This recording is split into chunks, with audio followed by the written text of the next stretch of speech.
Welcome to the Foul Play YouTube channel. Thank you so much, guys, and welcome everyone.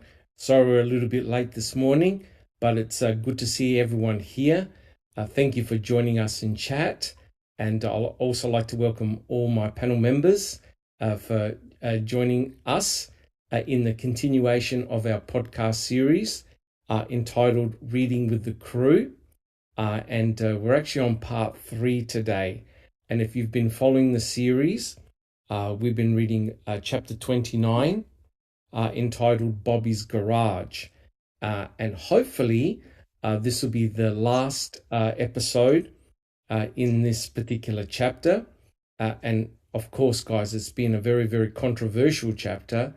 And I want to, all of us on the Foul Play team want to personally thank everyone for your great support for the series. A lot of people have been watching the podcast, which is fantastic. The panel's doing a great job. Neville, who is doing a great job with the reading. And Neville, we need to answer a question. Are you in fact Russian? Are you Russian? Da. I'm kidding. Oh, no. No, I'm not Russian. No, I'm not Russian. I'm Serbian. Serbian. I'm born to serve. Yes. Born to serve. Well, you're doing an excellent job with your reading as well, which is fantastic. And I'd like to welcome everyone in chat. Thank you for joining us. And we have, at the moment, we've got JD, Dark Side of the Moon. We've got Andy B. Who else we got? We got Yoriz, brother Yoriz has joined us. Fantastic. We've got Colette, Case 10, Brandy McLean. Who else we got? We got Sherry Lynn Pontillo. Thank you for joining us. Who else we got? We got Pete Moss. Who else? I said Case Rhonda. 10. Who else? SD. Oh, yes, Rhonda SD. Fantastic. Who else? I think Graham, did you say Graham Moss? Angie Dickinson? Yes, I did. Yoga for the Ageless? Yeah. Yeah. We also got Angie Dickinson, Yoga for the Ageless. Fantastic. Thank you so much for joining us. It is very much appreciated. And I hope that you're enjoying the podcast. Well, look, guys, before we start the podcast proper, it is a little bit of a somber time, especially for around the world. Jack 61, are you able to put up the very first slide? Yeah. It's something that we really need to discuss very briefly, and with respect, of course. It is a very difficult time for a lot of people around the world. We'll just wait for Jack 61 to put up the picture. There we go. Beautiful. And guys, as you all know, we have to mention the very sad passing of Queen Elizabeth II. It's a hard thing. I realize this lady has been on the throne for a very long period of time. She has devoted her life, almost her entire life, serving her people, her country, and other places around the world, and she's done it under a lot of pressure. As you know, a lot of different world events everywhere, and also within her own family, of course. But this is a person that I think that we can all admire as someone who's really devoted their life serving, and she's done it with unbelievable majesty, in a majestic fashion.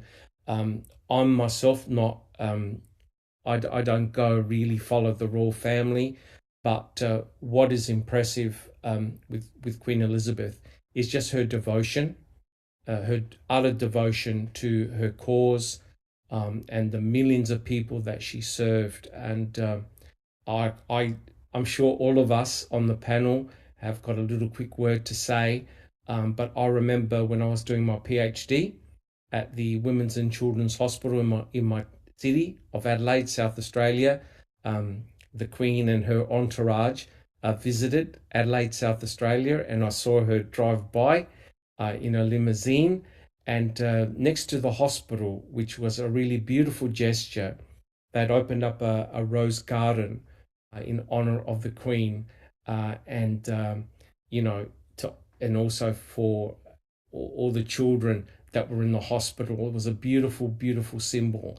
And I always remember her. She was a very favorite person in Australia.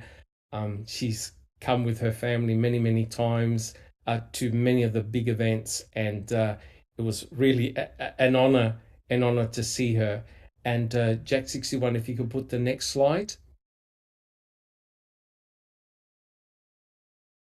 So yeah, she showed a lot of class, a lot of humility, and she lived a long life, 96, and that's phenomenal. If we could all live to 96, it would be phenomenal. But I want to emphasize that the world has lost a true champion, and let's hope that the King follows in her footstep and does a really good job.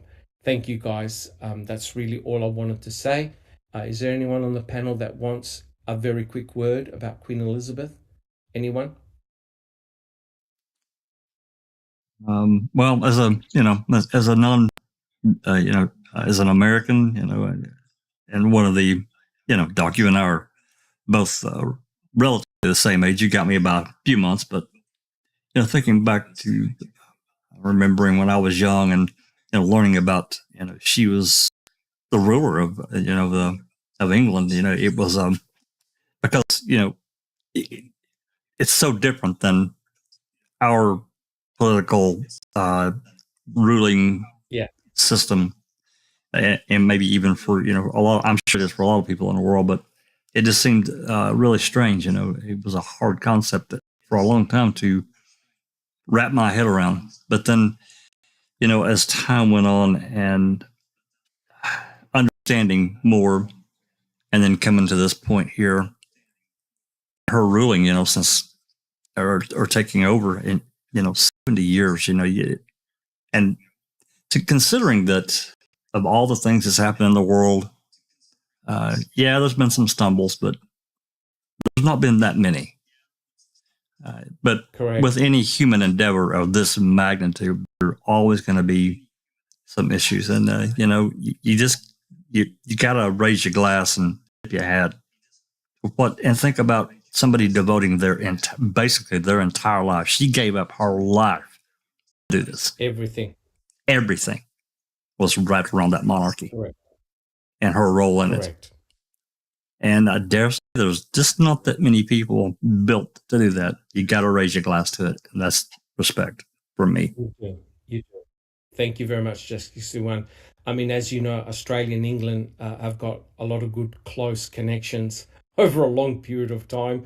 We're meant to be a colony of England, and she has visited, her family has visited Australia many, many times, and I was very lucky to see her. And it's a big loss. It really is. Oh, just Rhonda, do you have any comments at all?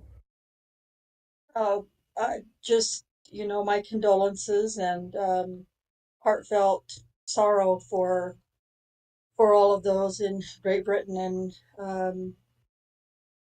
everyone that it was amazing to me to learn of her steadfast strength when I think it wasn't thought that she would be able to handle the throne, but I believe she did very well, very, very well, very successful. Yes, a very, very likable person as well, considering the circumstances. Alice, do you have any quick comments? Thank you. Thank you to you all for your comments, your thoughts. It's much appreciated. She was a mother. She was a grandmother. She was a great grandmother. When I looked at the Queen, I thought of my own grandmother who's no longer with us. And now that she's gone, and she was a devout Queen. She loved the Queen to death. She had calendars every year. She had china with the Queen on it. You know, so I was brought up with her. And now that she's gone, even though my gran's been gone for a few years now, when I seen her, it was like, oh, she looks like my wee granny, you know. So, and now she's no there. It's hard, it's upsetting. But now I've got over the sadness, and I know we need to move on, and we've got a new king and everything like that. And I know not everybody likes the royal family. Not everybody's a royalist or whatever, but some of the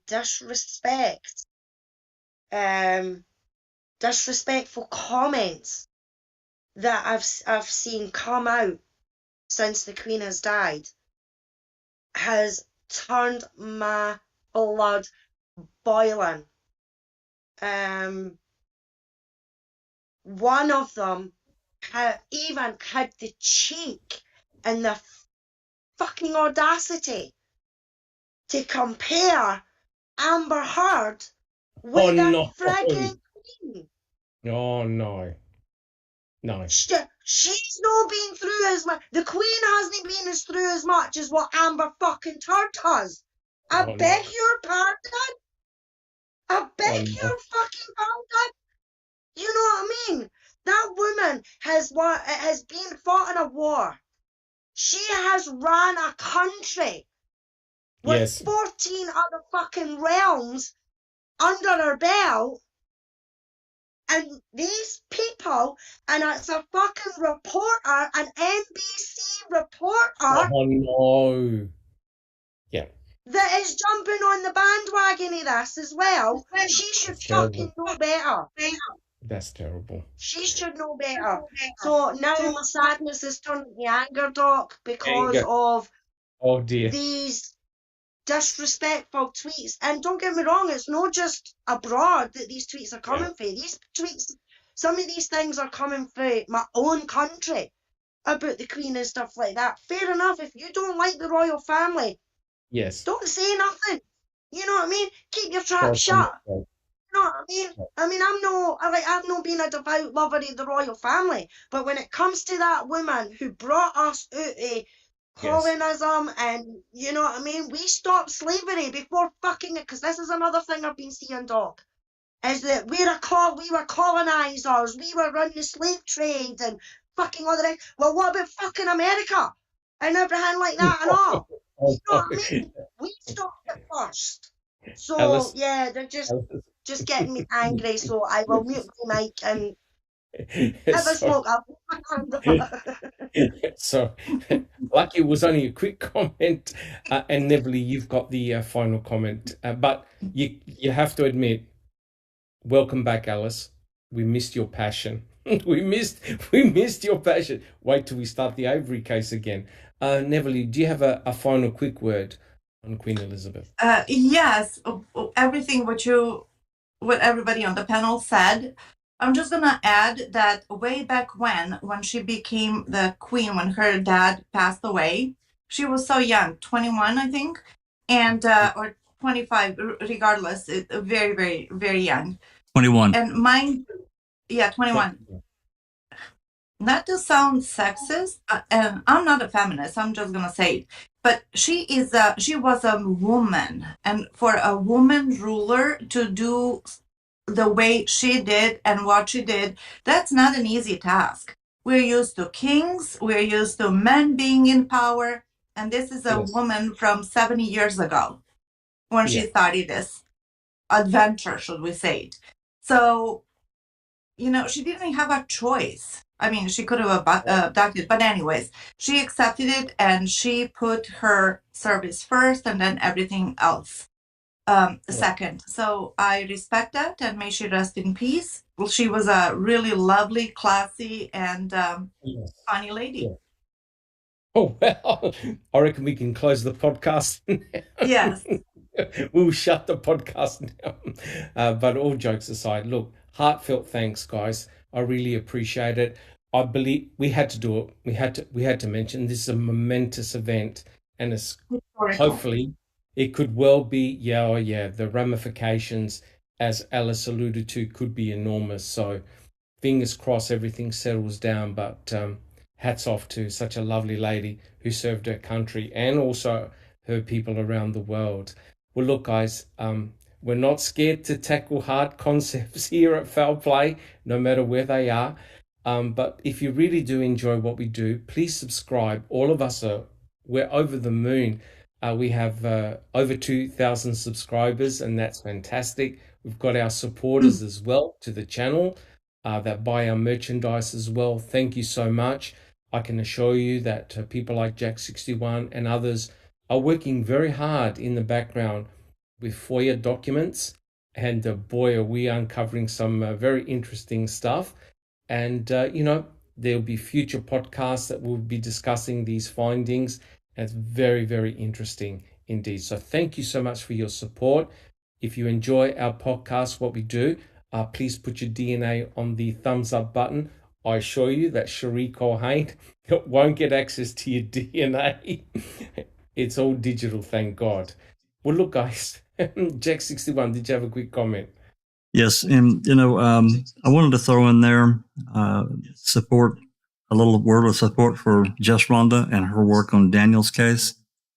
I'll be trying to throw in some links to her Discord and her YouTube channel as we go through, and maybe Alice can help me. But Daniel's case this is just a very brief word, guys. Daniel's case, Daniel Holtzclaw, is a very complicated case and is as corrupt, or if not more corrupt, than the Avery and Dassey case. It just hasn't had a Making a Murderer docuseries made about it. I promise you, if it had, you'd be blown away completely. You know what? So they really do need to make like a docuseries on that particular case. They do. And we're so grateful that Just Rhonda, and please go and support her channel. Check out her great work on Daniel. It really is an extremely complicated case, and it does blow the mind. And Just Rhonda is doing an incredible job educating a lot of people, presenting a lot of documentation. So please go to her channel, support her, give her the love that you guys give us over here in Foul Play. Yeah, awesome. And Neverly, did you have a quick comment? No, in awe actually what Rhonda is doing and how dedicated she is. What she presents is probably 10% of what she has to go through. And, we all work, by the way. So this is really some dedication. So thank you, Rhonda. And please go check out her channel. Correct. And also just a big shout out to Jeff Jones as well. Both myself and Jack61, Kelly, Big Jeff, we're on a panel, and he's doing an excellent job presenting Making a Murderer Part 2. We also did the same type of thing in Foul Play, but this is a different perspective. This is looking back at the series again, and we've got a really nice set of panelists who are now putting their wisdom and knowledge at Making a Murderer 2, and it's fascinating. So give Jeff Jones a shout out. Go check out the good work that he's doing over there. All right, guys. Well, thank you so much, and I do apologize for the lengthy introduction, but I felt that we needed to get that out of the way. Now, what we're doing is we're going to, Neverly will continue reading from chapter 29, entitled Bobby's Garage. Now, I just want to say one thing. Right? Please show respect to the respective families. This is not easy for any of them. The Dasseys, the Averys, the Hallbach families. This is not easy. No one wants to hear nasty things written about them or said about them. We are reading from a book, and the thoughts are present by the author. Right? Not all of us here on the channel necessarily agree with them, but we're presenting this information out for you. And I'm sure all my panelist members will agree that the best thing to do is to formulate your own opinions, your own hypotheses, it's important to do your own research. Everyone here has done it. We're all different, right, guys? We don't all agree. We don't all agree, on controversial topics. But we chose this particular chapter and subsequent chapters because they're all highly relevant to Kathleen Zellner's recent filings. So, guys, let's not waste any more time. Neverly, are you okay to start on page 31? Yes, I am ready. Thank you. All and right. remember, guys, fire the questions. Zellner spent nearly 3 entire years dissecting the murder investigation before introducing evidence showing why she believes Bobby Dassey and Scott Tadich were involved in the murder and or dismemberment of the body. 12 years after conducting his first interview of Bobby Dassey, Dietering went back to question Bobby, now 31. But this was hardly an interrogation. The interview took place on Bobby's terms in a friendly setting at his house on Horse Road in Michigan. In fact, Dietering finished in only 15 minutes. Zellner's filings to the Wisconsin courts have made repeated assertions that Bobby has lied repeatedly to the police and during his trial testimony. When Dietering re-interviewed him with Jeff Wish of the DCI on November 17, 2017, quote, "We asked Bobby if he would be honest and truthful with us," end of quote. In 2005, yeah, I know, right? Oh, gee. Bobby, will you be truthful with us? Yes, okay. In 2005, just 5 days after Teresa vanished, Bobby claimed remembering passing Tadich on the highway, which would have been around the time of Teresa's violent attack. But he urged them to interview Tadich because he would be able to remember exactly where the two passed each other and waved. So they waved it to each other. Now, Neverly, if we can just stop you for a second. Yes. Jack 61, are you able to put up that picture involving both Scott Tadich and Bobby Dassey passing each other on Highway 147? Do you have access to that picture? Yeah. All right. So, guys, here's the fundamental issue. Now, let's think about the timing, right?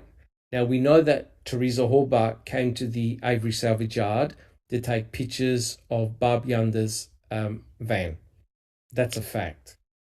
We know that only 2 people saw her take pictures, both Bobby and Stephen Avery, right? They're the only 2 people that actually saw Teresa Halbach, as far as we know, on the Avery salvage site. Take photographs of the van. Now, the stories between Bobby Dassey and Stephen Avery diverge at this point. This is critical, guys, and this is exactly what this chapter really is all about. Who's actually telling the truth? Now, according to Stephen Avery said he saw Teresa Halbach leave and turn left on Highway 147. According to Bobby Dassey saw Teresa Halbach walk towards Stephen Avery's trailer. Bobby Dassey did not see Stephen Avery at all. Bobby Dassey went bow hunting. Okay, so he had a shower, quick shower, jumped in his blazer, and went to go bow hunting, right? Now, when he left to go bow hunting, he still saw the Toyota RAV4. He didn't see Teresa and he didn't see Stephen. The implication is this, that Teresa Halbach went inside Stephen Avery's trailer, right? And hence, Bobby Dassey is a star witness against his own uncle, right, guys? A star witness against his own uncle because it implied strongly that Teresa Halbach and her RAV4 never left the property, right? So therefore, this is a very important point. It's a turning point in the case. Stephen said, I saw her leave. Bobby Dassey never said that he saw Teresa Halbach leave. Here is the crucial piece of information, right? Now, if you have a look at that diagram here, you can see that when Bobby Dassey reaches the end of Avery Road, right? That's the road that the propane tank driver is right at the end. Bobby Dassey turns right on 147. Now, according to Stephen, Teresa Halbach had turned left on Highway 147. Now, look at this. According to Bobby, he passed Scott Tadich, who was going in the opposite direction, in other words, the direction where Teresa Halbach was going, on Highway 147, and the two passed each other and waved at each other. Right? Now, think about it. You have Teresa Halbach, Scott Tadich, Bobby Dassey, all potentially in the same location at the same time. Okay? That's the crucial thing. So, to alibi Bobby Dassey and for Scott Tadich to have an alibi, they alibied each other by saying, yeah, we saw each other at this particular time. We waved at each other. So Scott Tadich kept going down 147, potentially in the same direction that Teresa Halbach was on. And according to Bobby Dassey, he went in the opposite direction, and both had gone hunting.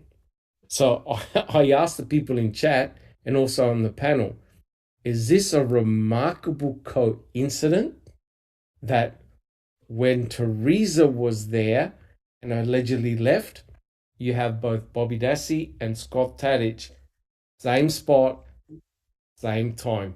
What are your thoughts, guys? Another man miracle, as Big Jeff would say. What's going on? Neverly, do you have a comment?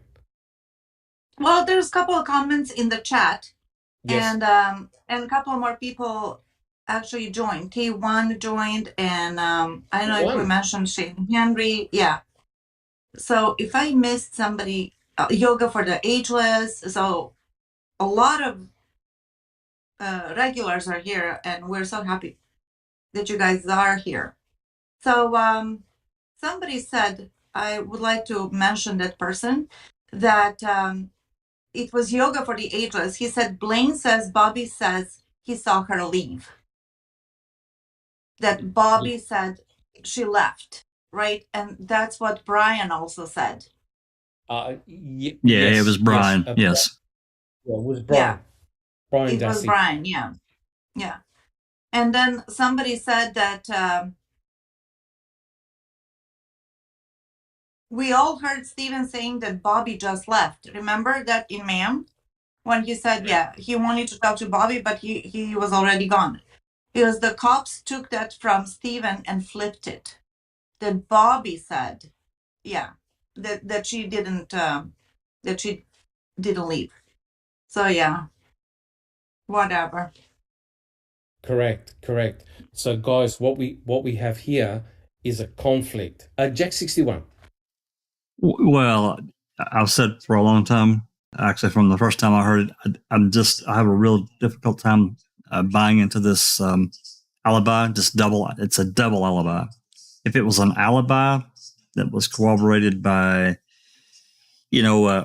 someone outside of the inner sanctum there, someone that wasn't involved in anything in David Salvage Yard, it would be believable. So I have to wonder, how did this all get cooked up with Ken Kratz? And I drive it back to him. I blame him. That's me. That's my opinion, my allegation. I can't prove it. But it's like so many other things in this case. Certain little points that got introduced at court and apparently believed. And not only this, there was a posting recently about the Dom Pliska call at 227. And this person this person, I don't know if you read that post, I linked it. I put it in Discord for anyone interested. But if that call really wasn't someone from Auto Trader, Don Pliska, or whoever the hell, it changes everything. Because the information that this person put in their post, again, I really haven't done really any real research with the phone records. Others have. But according to this post, that number that allegedly came into, remember, guys, Freaks' phone records, incoming calls, the numbers are not displayed. They're not displayed. So there's yeah. Well, you know as well as I do, Doc, and everyone, that what Ken Kratz put up on the projector at trial was not a phone record. It was a typed report. Correct. So anyway, this research, that goes back into whatever this alleged number was. If it wasn't Don Pliska, that changes everything in the case. Everything. So again, my point is that I have a real difficult time believing this double alibi. It's really hard for me. Correct. And, I could also ask people in chat, do you think both Bobby Dassey and Scott Tadich were damaging to Stephen Avery? Yes or no? And it's rather remarkable that both Bobby and Scott were star witnesses against Stephen Avery. And it's interesting that both of them just happened to alibi each other, right? Truly remarkable when you think about it. Alice, do you have a quick comment? It's actually T1 has got a question in chat. Moss call. Hi Moss, he's joined us. Good to see you. Somebody else joined us as well. William, he's joined us as well. Mr. James. So T1's question was, Bobby's November interview kind of speaks for itself, right? Or do you think Bobby lied during that interview? Well, I mean, we've all heard that interview. We've got a copy on our YouTube channel. What I find completely disingenuous is the mere fact that he had his, I think, son or sons with him, young children with him at the same time, and all you can hear is his children, carrying on in the background, and you're thinking, wait a sec, if this is meant to be a serious investigation, don't you think it would have been a lot better without the children being present as a form of distraction? But I have a feeling that was probably deliberate. And, it was a very short interview. Absolutely, Doc. It was sort of like, you're being interviewed by the police or detectives, and you want to bring in your 3 pet dogs, 2 pet cats, a parrot, your 3 children, and you think to yourself, no, that's not the proper way to conduct an interview. And to tell you the truth, it was rather embarrassing, when you think about it. Alice. Brandy McLean has joined us. They say, if Bobby was following Teresa and Stephen and Bobby passed each other, then Scott would have probably passed Teresa right before he passed Bobby and saw her too. Well, this is the problem. This really is the crux of the problem. I just can't get over the fact that you've got 2 interested people, both Bobby Dassey and Scott Tadich. I'm not implying anything nefarious, but if Teresa Horbach had actually left the Avery salvage yard, as Stephen attests, then all 3 of them were in the same area, same general area, same general location. And if you remember, guys, Kathleen Zona did a timed reconstruction of Teresa Horbach leaving the Avery salvage yard and being flagged down by Bobby Dassey. Now, some people might argue that's all bullshit. That never happened. But the scary thing is, timing-wise, it fit. Everything fit. Because remember, correct me if I'm wrong, guys, but Teresa Halbach's phone after 2:41 was silent. There was no more cellular activity on her phone. Is that correct, guys? At 2:41 p.m.? Yes. Yeah, at 2:41 p.m. It meant that if the scenario was correct by Kathleen Zellner, it meant that Teresa Halbach was dead or physically badly harmed within 8 minutes. 8 minutes from leaving the salvage yard to meeting her demise. It would have happened that quick, right? So her reconstruction actually does fit with Bobby Dassey being in the same vicinity as Teresa Halbach. I'm not stating or saying that he did, but somebody did. If Stephen is correct in saying, I saw her leave, it cannot be Stephen. It cannot be Brendan that murdered Teresa Halbach. It was somebody else. It was a third party. And that's precisely what Kathleen Zellner is doing, seeing who are the likely potential suspects. Neverly, did you have a quick comment? Since we're on that subject, Shane Henry in the chat says, does anyone remember hearing Bobby in Queso at his home saying, I left before she did? I think I remember that, Shane. I can't say 100%, but I've read it and read about it. But again, thank you so much for saying something like this, because does anybody else remember this? I think I do. I really do. I'll have to. I think we read it. Yeah. You have to get the original. Excellent point, Shane Henry. Correct. And you know. And R. Williams says, wasn't there a phone call by Scott Tadich to someone at that particular time on that day? I guess what he means. And I don't know. Well, I don't know what time do you refer. Yeah, there have been. You could clarify that one. There have been researchers that have looked at Bobby Dassey's phone calls, and I think I'm not sure about Scott Tadich. Does anyone on the panel know whether those phone calls have been looked into greater detail? Jack 61. Not that I can recall right now. I'm not saying there haven't. I just do not recall any of that, and specifically about any call from Scott Tadich. I'm not recalling anything. But yeah, Alice, can you read what T1 just wrote about his question?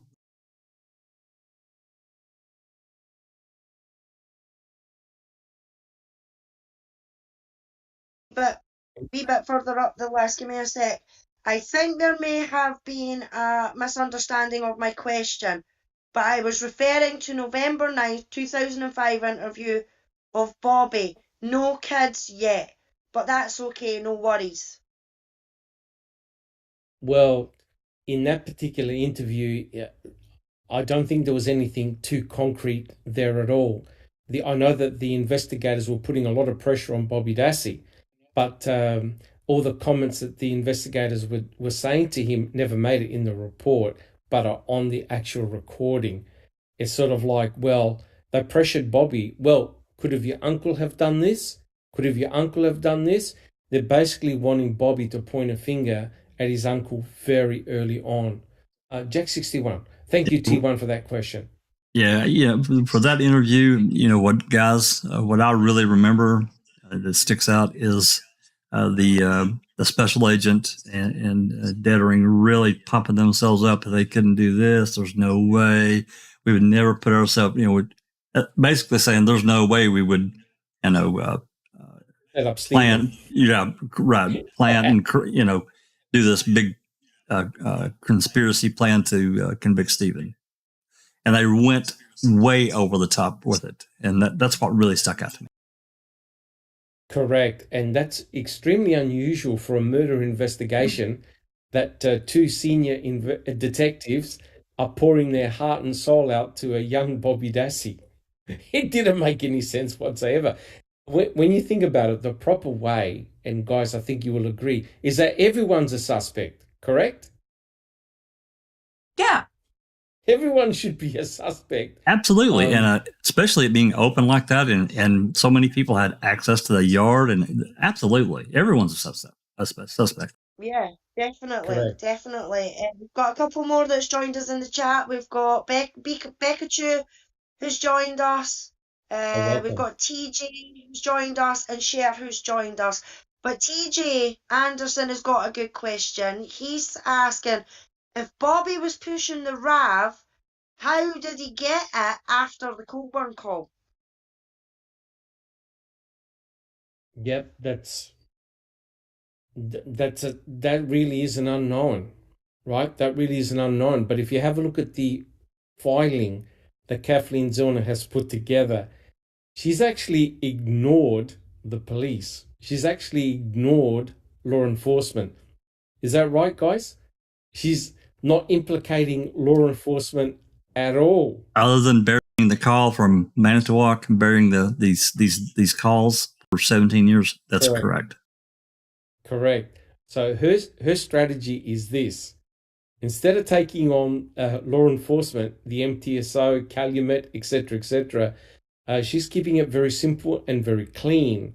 So her filing is honing in on Bobby Dassey. So in her filing, she's implying that Bobby Dassey was involved in nefarious activity, and according to Tom Sawinski, Bobby Dassey and another unknown gentleman with a long grey beard had their hands on Teresa Horbach's RAV4 on the morning of November the 5th, the same morning that it was found by Pam of God, right? So this time, she's not involving law enforcement. To tell you the truth, I think that's a very wise move on her part. What do you think, guys? Yes, I agree with you. I think it's very wise. And the reason she's honing in on Bobby is, remember, to be a viable Denny, you have to have those three prongs: means, motive, and direct connection, which she proved. But also, she's trying to show to the court that the investigators omitted to treat him as a suspect. It's Bobby. If she put Ryan, if she could have, used Ryan as a Denny, then she would fight to show to the court that the investigators didn't treat Ryan as a possible suspect. In this case, it's Bobby. She's not saying he did it. We're not saying he did it. We're just discussing Bobby's ins and outs around that date, his behavior, and his history, and so far. And that's what's being discussed in the book. But she has to show to the court that they omitted to treat somebody else, that somebody else could have done this murder. Correct. That we all, thank you, Neverly, we all have our potential suspects, right? And it may not be Bobby Dassey. He may not be involved at all. But for Kathleen Zellner to present a strong case, a strong Denny, you got to meet all the prongs. And like it or not, Bobby Dassey meets all the prongs as a perfect Denny suspect. Tom Sawinski, get in your minds, guys, Tom Sawinski's observation is probably the most damning of the lot. If that is indeed Bobby Dassey with his hands on Teresa Horbach's RAV4, how the hell can Bobby Dassey explain that? Guys, do you agree on the panel? How can Bobby Dassey explain that? Right? Hopefully it's not Bobby Dassey and Tom Sawinski got it wrong. But it sure as hell isn't Brendan Dassey, and it's not Stephen Avery. It's somebody else. Tom Sawinski named Bobby Dassey and an unknown party. Are there issues? Of course there are. But if you're presenting a filing to the court for an alternative Denny, alternative third party suspect, that's it. Having your hands on the victim's vehicle is powerful.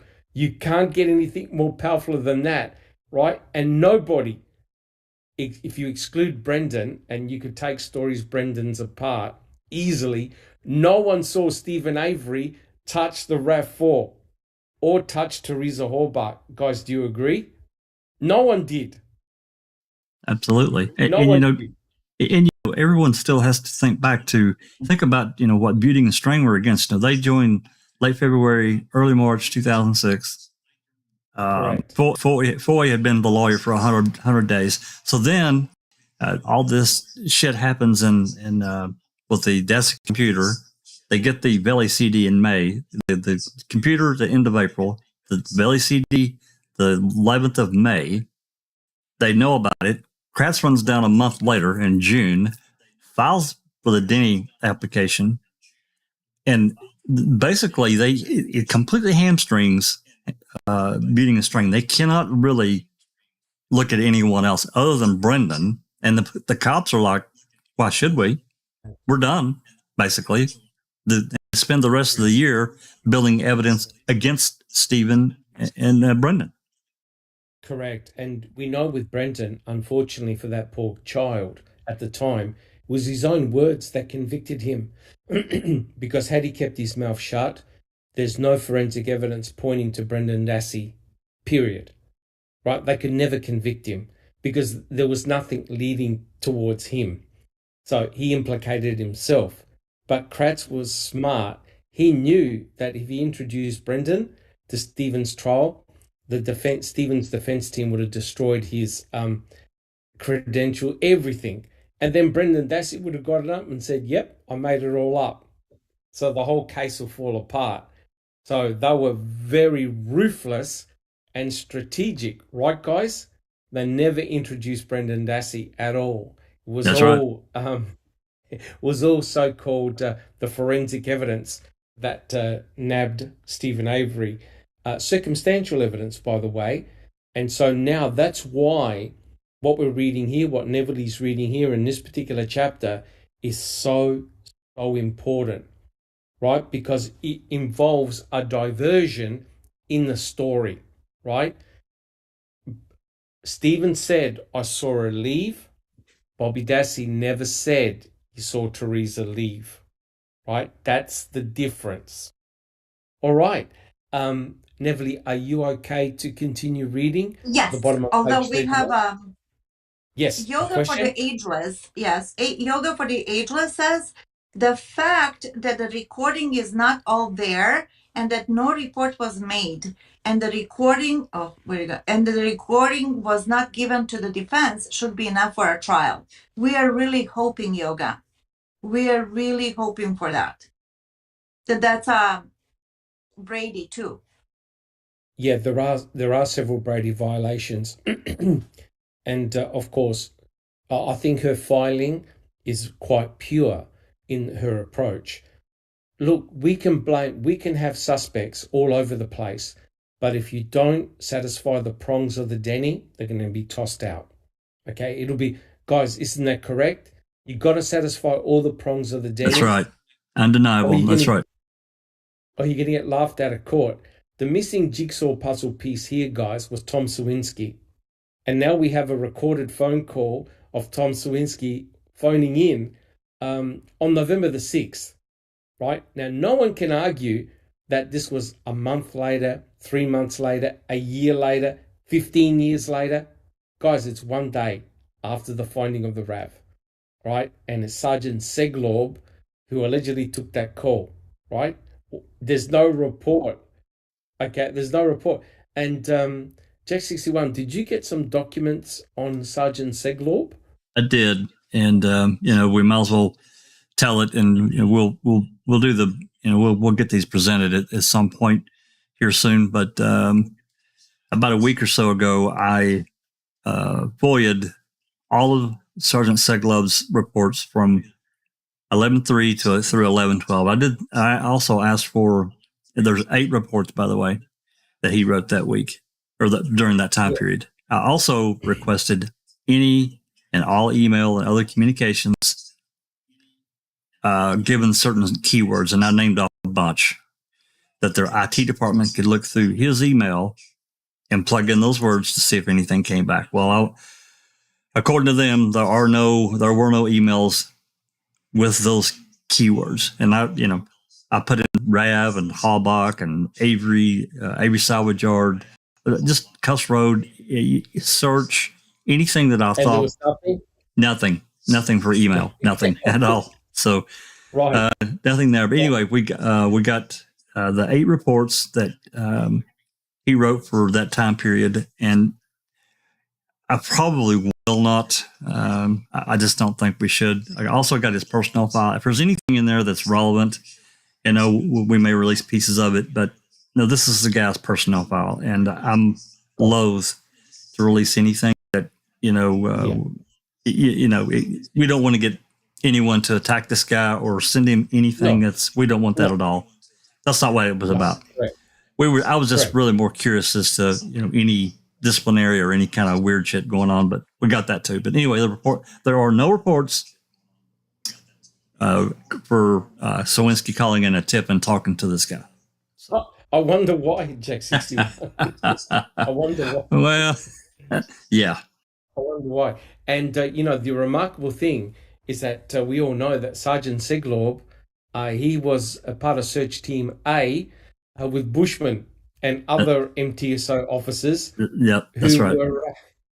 Who were at Cuss Road and also near Stephen Avery's burn barrel, right? So there's a lot of weird stuff going on. And so hopefully we can get some more details sooner rather than later. Awesome. All right, Neville, would you like to continue reading? Yes. We'll the way we are going, beautiful. We'll finish in October. Okay. Now with Zellner on his tail, the same question came up again a dozen years later. Bobby, who was foggy before, now had a clear picture. Response. Okay. Quote. Bobby stated he saw Scott Tadich on the State Highway 147 in the area of Jumbo Creek Road. Bobby stated there is a large gravel pit in that area. Bobby stated he met Scott at approximately 3 p.m. End of quote. As Ferak said, he specifically said, you should ask Scott Tadich what time it was because we waved each other, when we crossed paths, as if Correct. That was a sure thing. Like Scott has nothing else going on in his life, in his mind, but when he saw Bobby, that he's going to look at the clock in the car and say, oh yeah, I will remember that. I think that's the stupidest thing ever. And then now, 12 years later, now he clearly remembers that it was around 3 p.m. So which statement do you believe? The one in 2005 or this one in 2017? Personally, neither. So can I ask a question to the panel?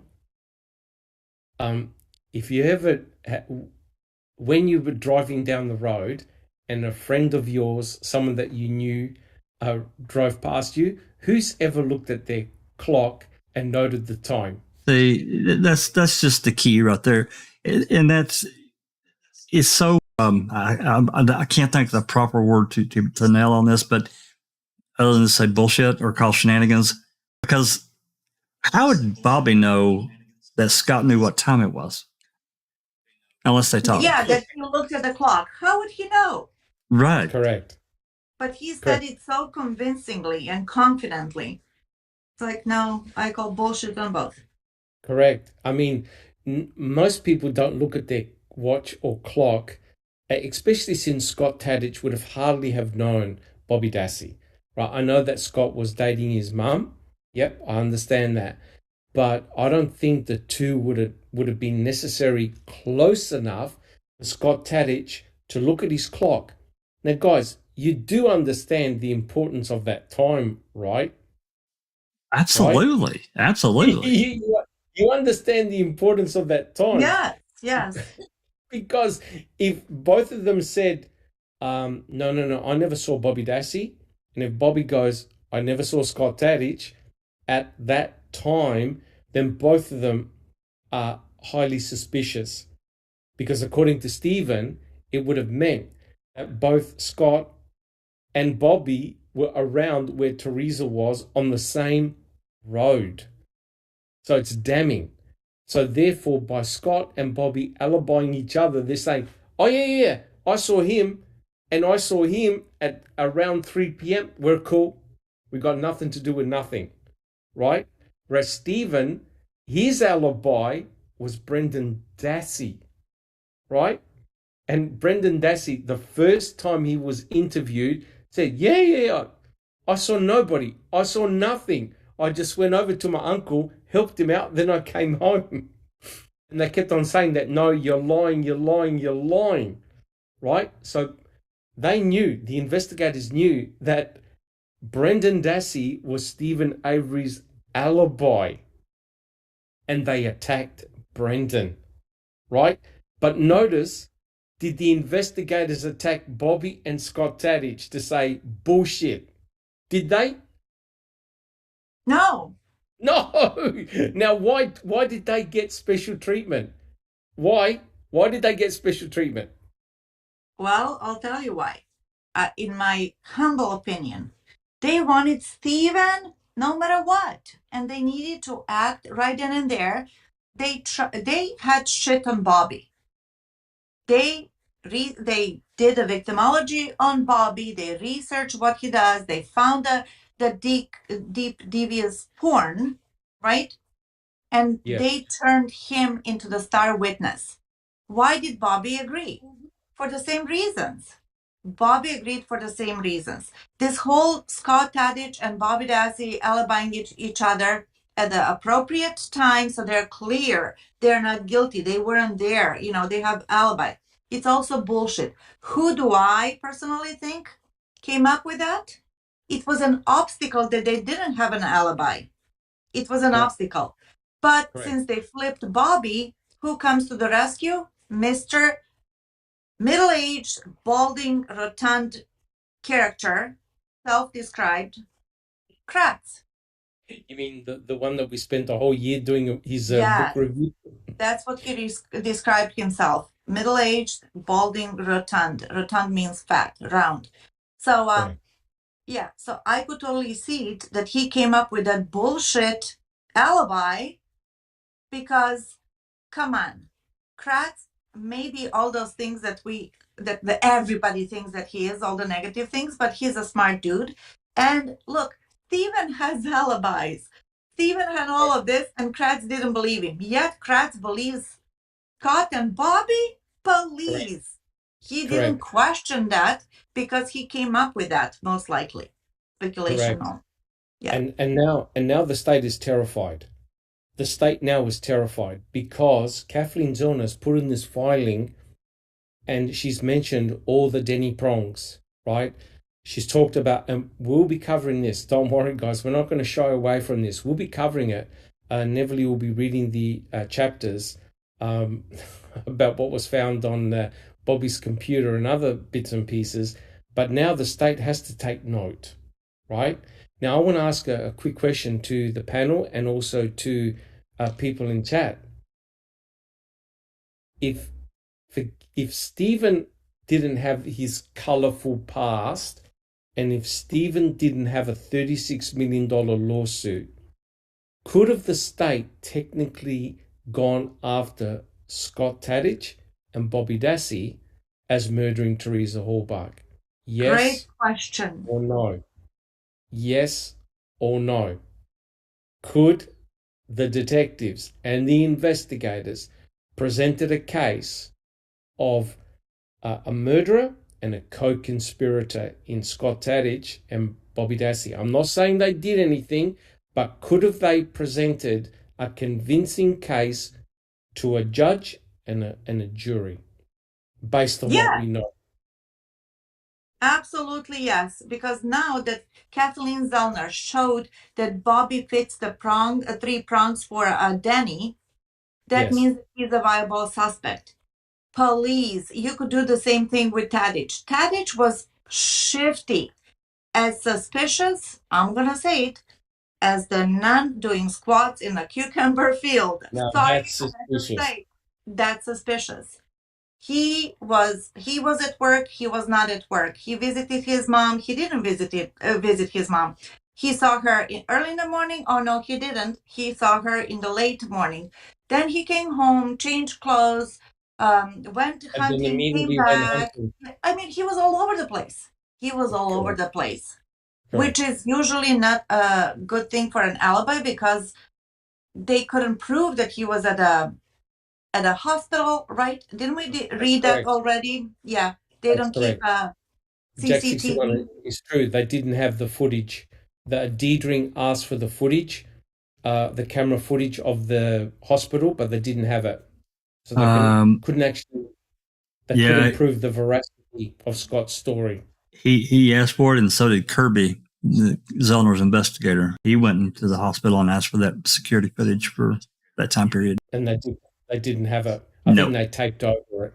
Alice, did you have a quick comment? It was actually T1. Wait till I find it again.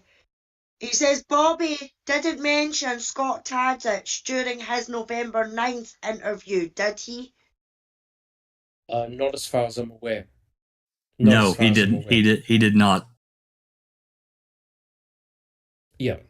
And as you know, thank you, T1. As you know, someone like Kratz, the state attorneys would talk to their witnesses, and they coach them, right?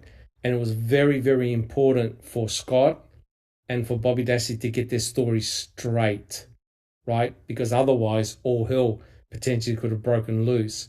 So their story was they saw each other, waved at each other on Highway 147 at around 3 p.m. and Scott looked at his watch, right? So therefore, both of them can account for where they were at 3 p.m., which is a crucial time, guys, because at 2:41 p.m., all phone, the phone, Teresa Horbach's phone ceases activity. It's dead, effectively dead. Whether the battery went flat or whatever, there was no more cellular activity from her phone. So whatever happened to Teresa, I believe happened really quick. Just a hypothesis. Jack 61, do you have a comment? Yeah, Doc, to answer your question about whether the state, Kratz, whatever, could have went after Scott and Bobby, who's to say? And my answer is absolutely yes. They could have, considering your circumstances that you presented. And who's to say? Who's to say that didn't happen anyway, off camera? They could have said, "Hey, look, guys, it's either going to be him or it's going to be you two." Right? Correct. 100% correct. And that's why Kathleen Zellner has now put in this filing, especially with the observation of Tom Sawinski. It's extremely damaging. Alice, do you have a comment? I didn't realise I was just checking the chat to see if we've got any more questions. Nan's Life says there wouldn't have been a murder of Teresa, just saying. Did I miss something? Because Bobby, Graham Moss, because Bobby and Scott Tadich got their stories straight. Yes. And everybody's just having a chuckle of Neverly's. It's as suspicious as a nun squatting in a cucumber field. Cucumbers, please. Yeah. We're going to be reporting. Sherry Lynn says she crosses herself. No comment. No, but no you comment. guys, why would be a viable suspect? Why would a viable suspect become a state star witness? Think about it. They had shit on him and they flipped it. It's, as Jack said, it's either you or Stephen, Bobby, which is going to be. Correct. And that explains why the Veely CD was hidden. And that's why it was in Tom Fassbender's possession, because that would have been very, very damaging for Bobby. He could have been impeached on the stand. So it would have looked very, very nasty. And then for Ken Kratz to say, or someone who wrote in a report, there was nothing of evidentiary value on those on those DVDs, it's pretty remarkable. And didn't he label that as Brandon's computer, not Bobby's? Correct. Kratz did, yeah. Correct. One final comment before we continue reading is that we cannot forget, right, wrong, or indifferent, the two varying statements, and they are different, that Scott Taddick made between on November 10th and November 29th, 2005. And nothing was said. It's like they just accepted it. It's like, okay, cool. Correct. If Stephen had made such a disparaging statements as those, they would have been all over him already. Correct. And what you normally find is that your very first statement that you make to an investigator or to law enforcement is usually the most accurate one. And over time, it evolves, it changes, and certainly Scott Taddick has changed, especially when it came to talking about the height of the fire. Alice, do you have a comment? The Ageless says, I think the key and the shell casings were planted later and Bobby handled the car. Well, yeah, I mean, the key was definitely planted later because there are Jack's, I think it was Jack that's been putting up the snippets of the videos.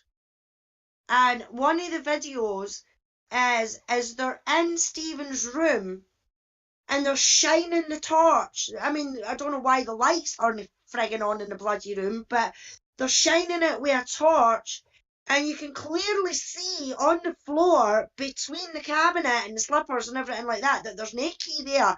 The slippers are neatly folded closer to the door than they are the cabinet.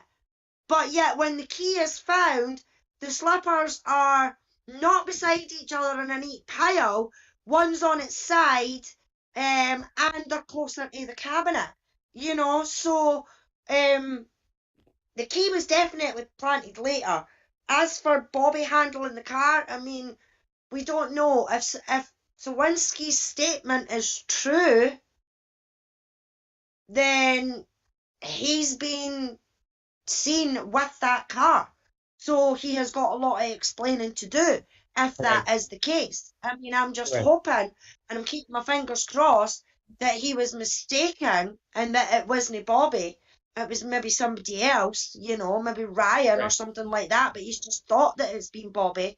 But in a sense, I think we'll never really know, because I don't think, even though I don't think anything could happen to Bobby now, I don't think he would come forward, because then he would need to admit that he's let his wee brother sit there and rot in jail for 16 years.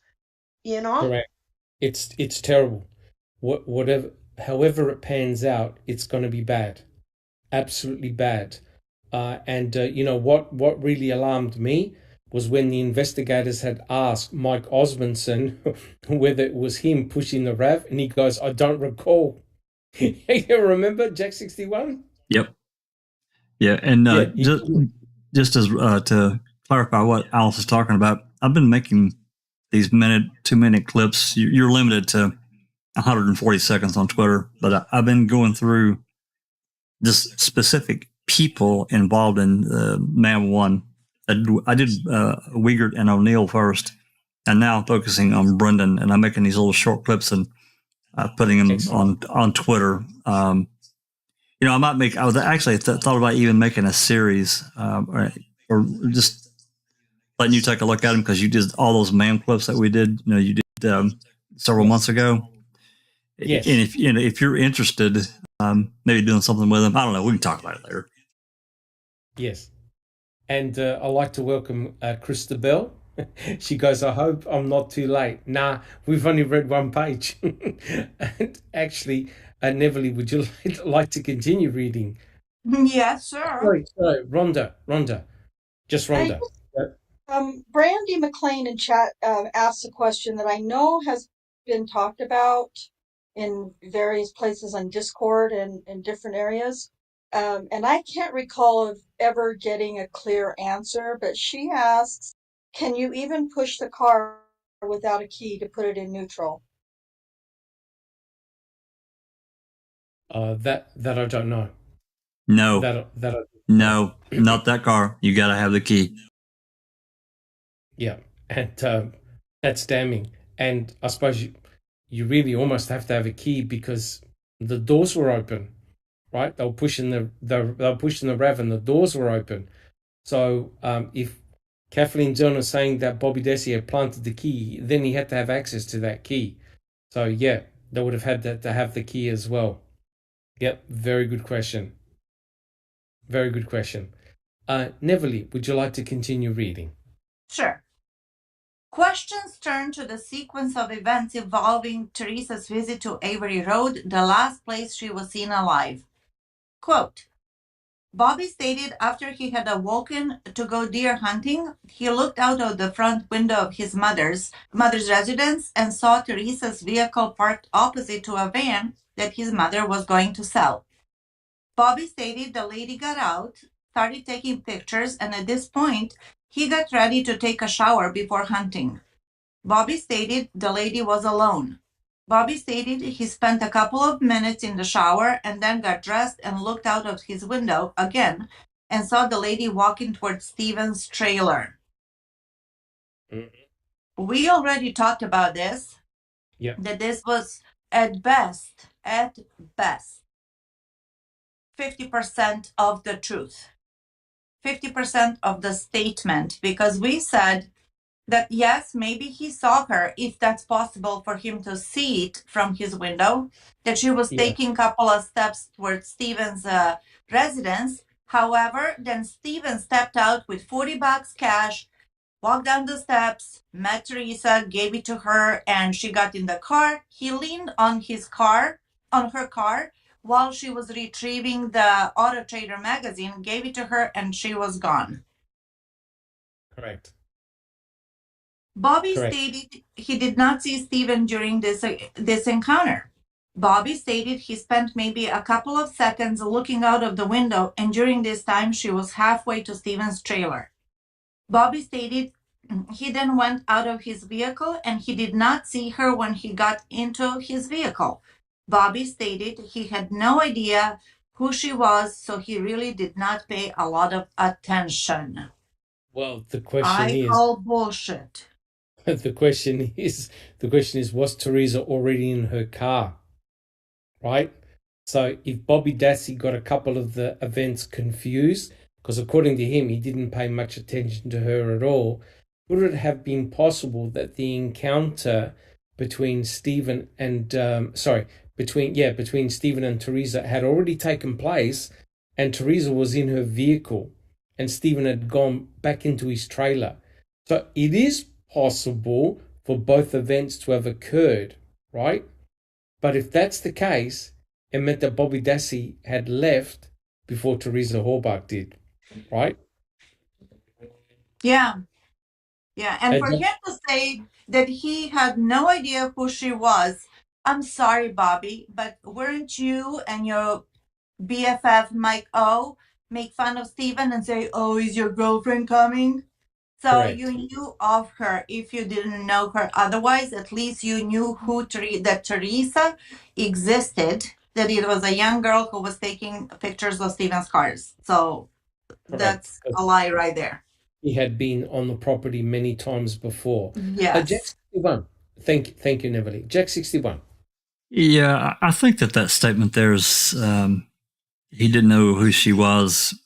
Okay, I don't really believe that entirely, because I think everybody on the yard knew, especially Bobby. He knew that that they were coming, because there was a phone call. Bobby was helping Steven, making sure the battery was ready or charged or whatever.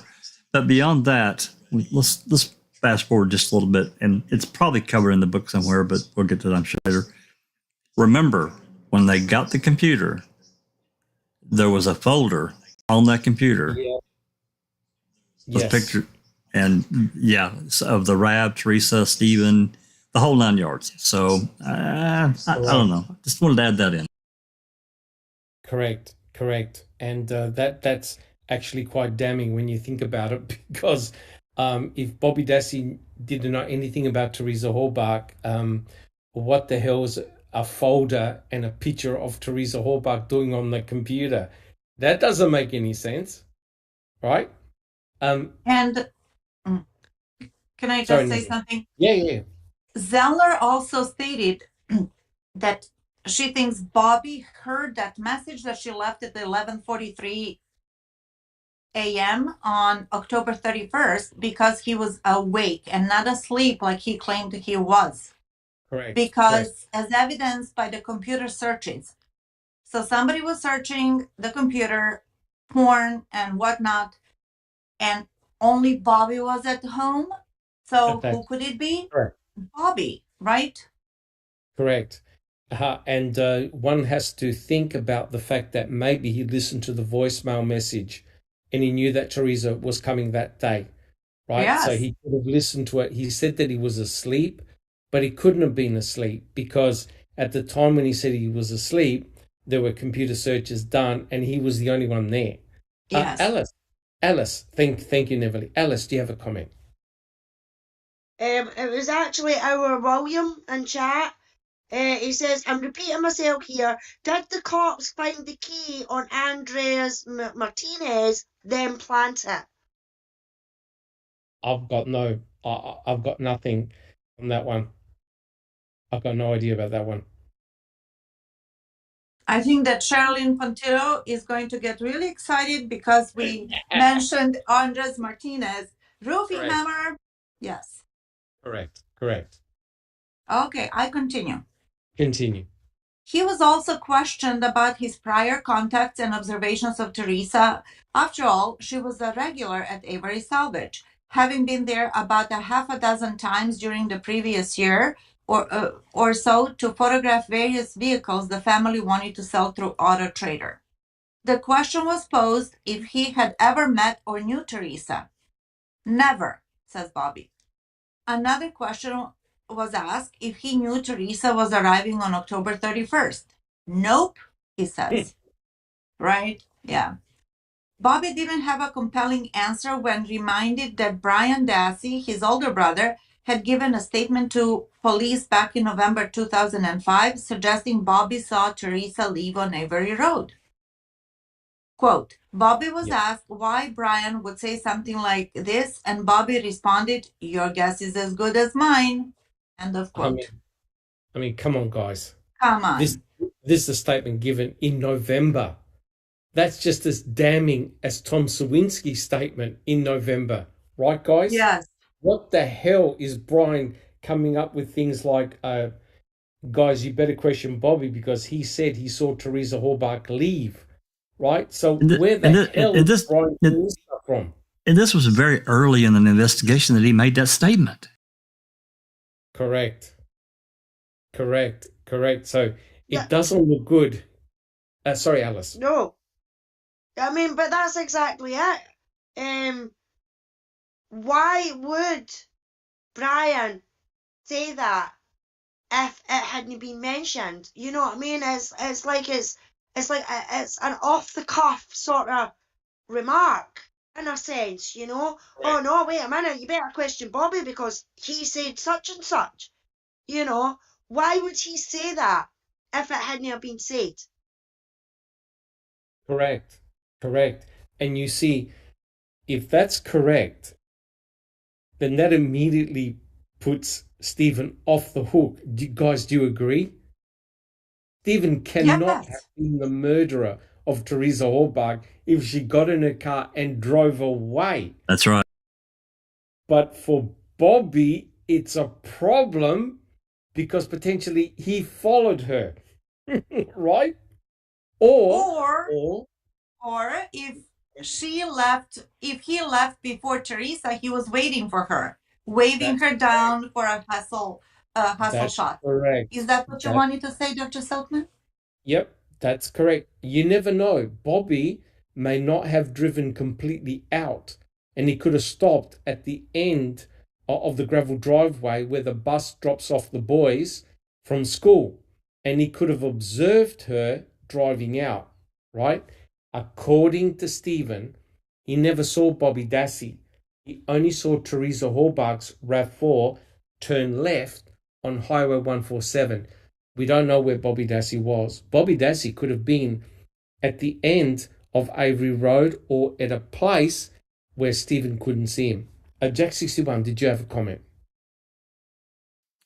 Yeah, Mary B had made a comment, and welcome, Mary, to our live chat about, I don't know if it was maybe Teresa bought some weed from Bobby or Bobby bought some weed from her. It was one of the two.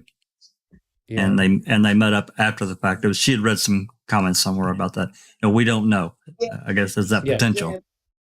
No, that'll be speculation on our part. Yeah. Sorry, Alice. Graham Moss says, does anyone know if the picture of Stephen and Teresa found on Bobby's computer before she was missing, or was it on it after she was missing? See, that's the thing, that's a problem I have, is on that computer there was a file for Teresa, or a picture of Teresa, or whatever it was, and a file of DNA and a file of Stephen. But if I'm correct as well, there was no metadata for that.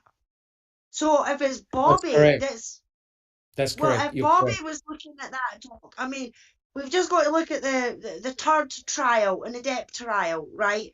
With the metadata, air quotes. If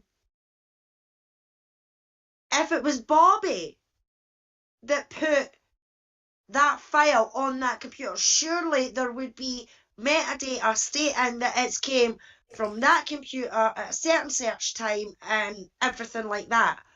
But there was no metadata, and I suppose we'll never really know whether it was Bobby that put that file and picture of Stephen and Teresa on that computer, or if it was done by the police when the police came back and took that computer in 2017.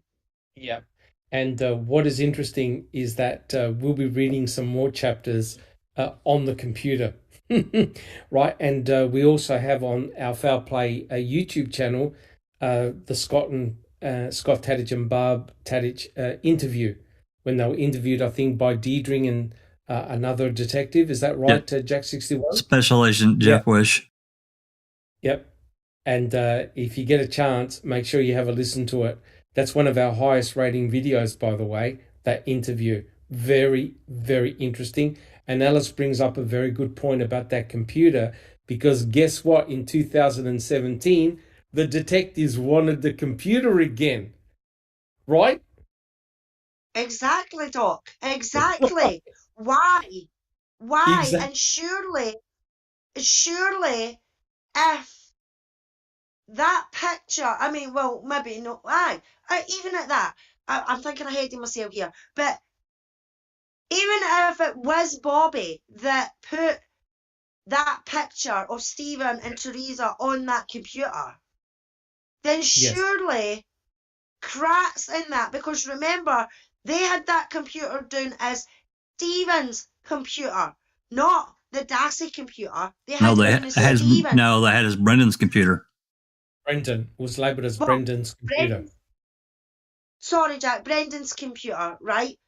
Correct. But if that picture and that was there before, then surely they would have used that in court to say, well, look, there's this folder and this picture of Teresa and Stephen on this computer, and they know that Stephen's can't get access to the Janda property without a key or anything like that. So surely they would have used that to confirm their story even more, that this was Stephen and Brendan.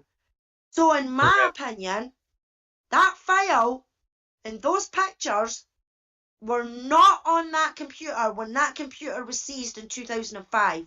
Those pictures and that, now this is just my opinion and my speculation, but it's staying my nut in, because it's like, how did they get on there? I think the pictures got on there in 2017 because They knew that KZ was trying to get this computer. So if they put that information on there, then that's proof, you know, in their eyes, in the state's eyes, that's proof that Brendan put these had these pictures and that on this computer. So it must have been them. Correct. And the good thing is, hold all those thoughts, Alice, because that's exactly the oncoming chapters that we're going to be reading. That's exactly what we're going to be talking about. And if I could just make a quick comment. Sorry, guys. I know I carry on like a pork chop sometimes. But remember what we wrote in the newspaper, right, guys? We expect to find pornography and all sorts of nefarious activity on whose computer? Whose computer? Stephen's computer. Stephen, it's in a report, right? He jumped the gun. He goes, oh yeah, we expect to find pornographic material, hardcore porn, this and this and this on Stephen's computer. Well, the problem for the state is that they did indeed find that material, but it was on the wrong computer. So I think the impression, and Alice, you made an excellent point, the impression is that they're trying to give is this, that Stephen had access to that computer and put that material on it, right? Because he had an infatuation with Teresa Halbach, right? The problem was the computer was password protected and Stephen didn't know the password. Right. So it's just nuts, Doc. It is just nuts. Just a few more hellos. We've got TTM Fangirl who's joined us. Fantastic. We've got the Red Gorilla who's joined us. Welcome. And we have a new one. We have Gary Trevino from the UK. Hi, Gary. Nice to see you. Thanks for joining us tonight. And yes, free Brendan and free Stephen. We completely agree with you. Ruth Robinson as well. She's joined us as well. So thanks to everybody that's joined us tonight. Correct. Thank you so much, guys. We do this for you guys, our supporters, and we thank you so much that you come and listen to us. Thank you so much. All right, Neverly. We better continue. At this point, Dietering was obviously aware that Zellner was poking holes in the state's case concerning the dark secrets hidden on the Dassey computer, the one that was the subject of morbid, sadistic, violent pornography searches only at the time of the day when Bobby was home alone. Had Bobby used the internet and the computer, they asked him. Quote, if I did, it wasn't often. End of quote. Bobby answered. Bobby stated he thought that the computer was on a desk in the living room at the time. A police video captured by Dietering's colleague, Sergeant Bill Tyson, after Teresa vanished, conclusively showed the tower computer station at a desk in Bobby's own bedroom. I was going to say, the other important thing is this. Now, back then, you actually needed to have a phone line connected to your computer. Correct, guys? Correct. We're talking about 2005. You actually needed a physical phone line connected to your computer with the modem. That's right. The dial-up modem would have been slow back then, not super quick, right?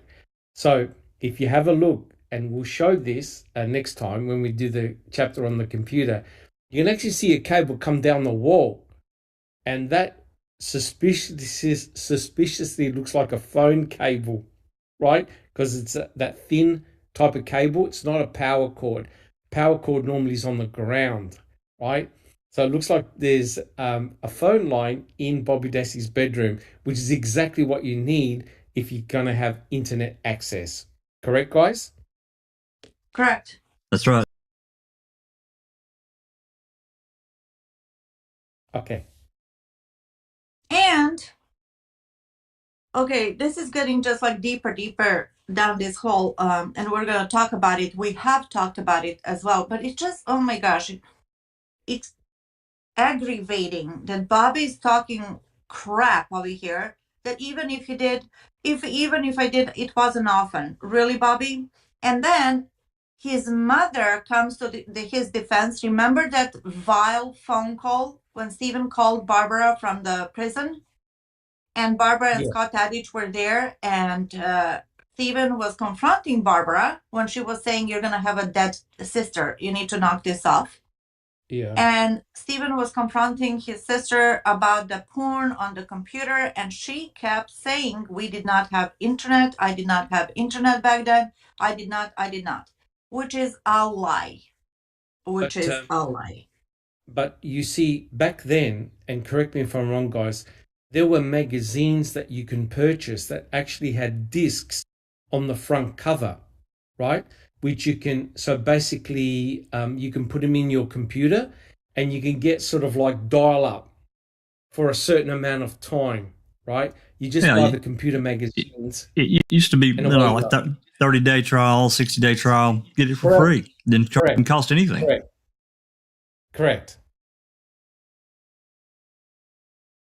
Yeah, so they definitely had internet access, as we know, because of all the material. Plus, the thing is that your computer, I don't know if you know, guys, and your ISP knows exactly every website that you go to.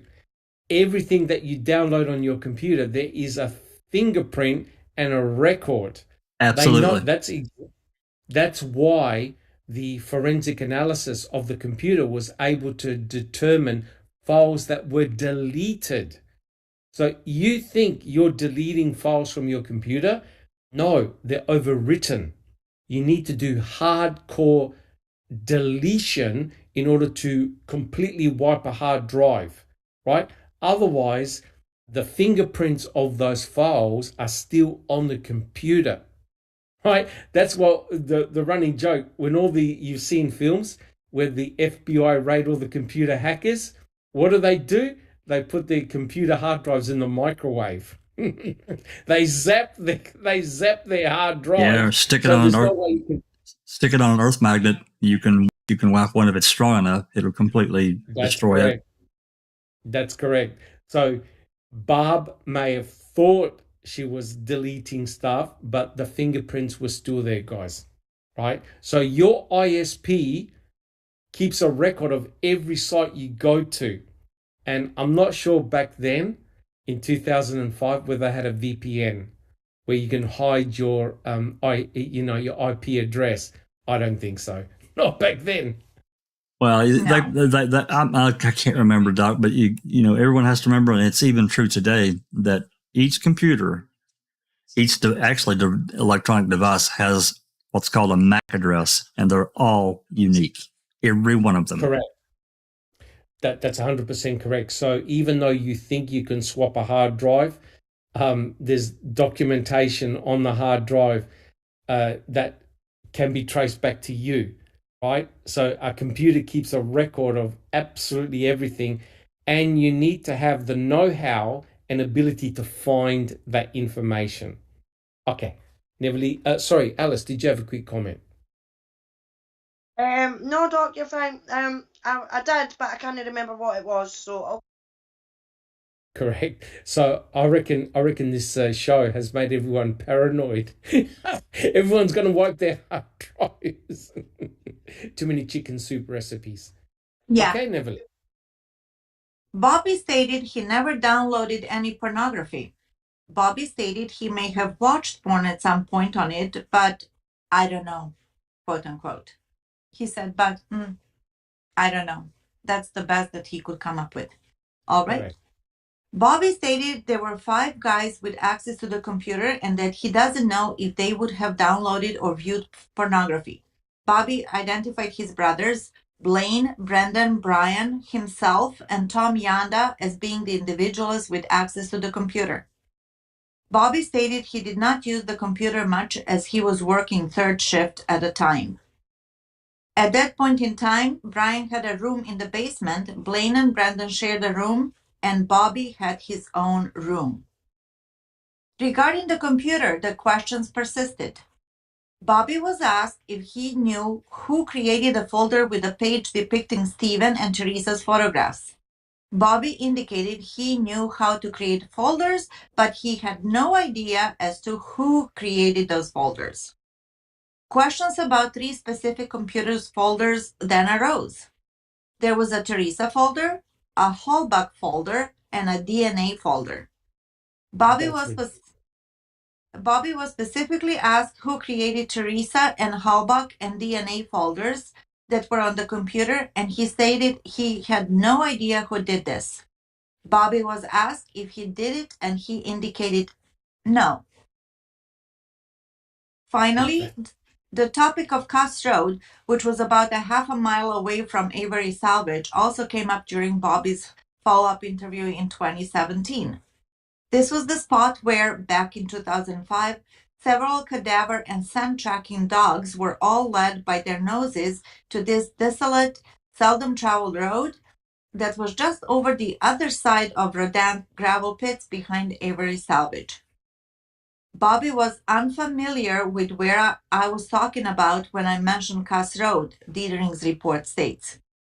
I then produced a map I had from the Josh Radant interview and showed him where Cuss Road was located. Bobby indicated he had never hunted on the Radant property or in the gravel pit. Bobby stated he had never hunted on the area off of Cuss Road. At no point during the short interview that lasted less than an hour did Dietering and Wish ask Bobby about why Teresa's bones were inside of his burn barrel, the one that he used to slice up and burn his dead animals' parts that were part of his hunting escapades. They also did not ask him if he had removed the missing blood taken out of his uncle's sink on the night of November 3rd. Bobby was asked why he and Scott Tadich were being singled out as suspects, and he indicated, I don't know. Bobby was asked if he had any involvement in the death of Teresa Hallbuck, and he indicated no. Dietering touched on Bobby's testimony against his uncle at the trial, but it was only brief. I asked Bobby if he had made anything up or had lied during his testimony. Bobby stated everything he said was true and he had no reason to lie during the trial. That's it. Oh my goodness. There's actually quite a lot to unpack here. I want to ask the panel and people in chat. Are you trying to tell me that Bobby Dassey, a young man, right, with access to all sorts of all-terrain type vehicles, has never gone to the quarries or Cuss Road? Does anyone believe that story? Nope. In Bobby's words, nope. Nope. Alice? Bollocks. It's all bollocks. I agree. Jack 61. You don't think he doesn't know anything about Cuss Road, that area? Don't get me started on Cuss Road, but Doc, oh my God. No, I think he knows all about Cuss Road and all that area. Why wouldn't he? He's a hunter. That's where they live. It's correct. They perfect access. Yep. And hunters follow where the deer are, right? Absolutely. Right. And wait a minute. Aren't there hunting shacks at the deer camp? Absolutely, there are. At the deer camp. At the deer camp. Yes. Which is near Cuss Road. Which is close by where Scott Tadich had his trailer. Correct. At a turnaround. Correct. Just Rhonda, do you believe in Bobby Dassey's recollections, that he doesn't know anything about that area? I don't believe any bullshit that comes out of Bobby's mouth. How's that? That's a good one. And Andy B goes, give us a fuck me, Doc. There's no way I'm going to say fuck me, right? I mean, fuck me. We've got standards on this channel, right? And class. And class, correct. Thank you very much, Andy B. The thing is, look, guys, it's like this. I always retell the story. I'll be quick, right? Your mum comes home and you've been in the cookie jar, right? You and your brother have been in the cookie jar. And you both got chocolate around your lips and crumbs all over your shirt. And your mum goes, all right, who's been in the cookie jar? And both brothers point to each other, right? They deny.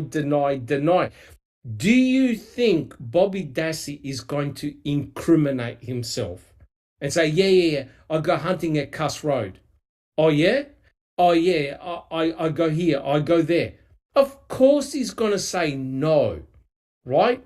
He's a young boy, he's a young man, right? Him, his hunting buddies, they would have gone absolutely everywhere around the area. Remember we showed the photograph last week, guys? The Avery salvage yard is completely surrounded by quarries, right? And forest areas. Perfect spot to hunt for deer, geese, or whatever. Bobby Dassey is not going to implicate himself of going there. So why would Deidre ask him about Cuss Road?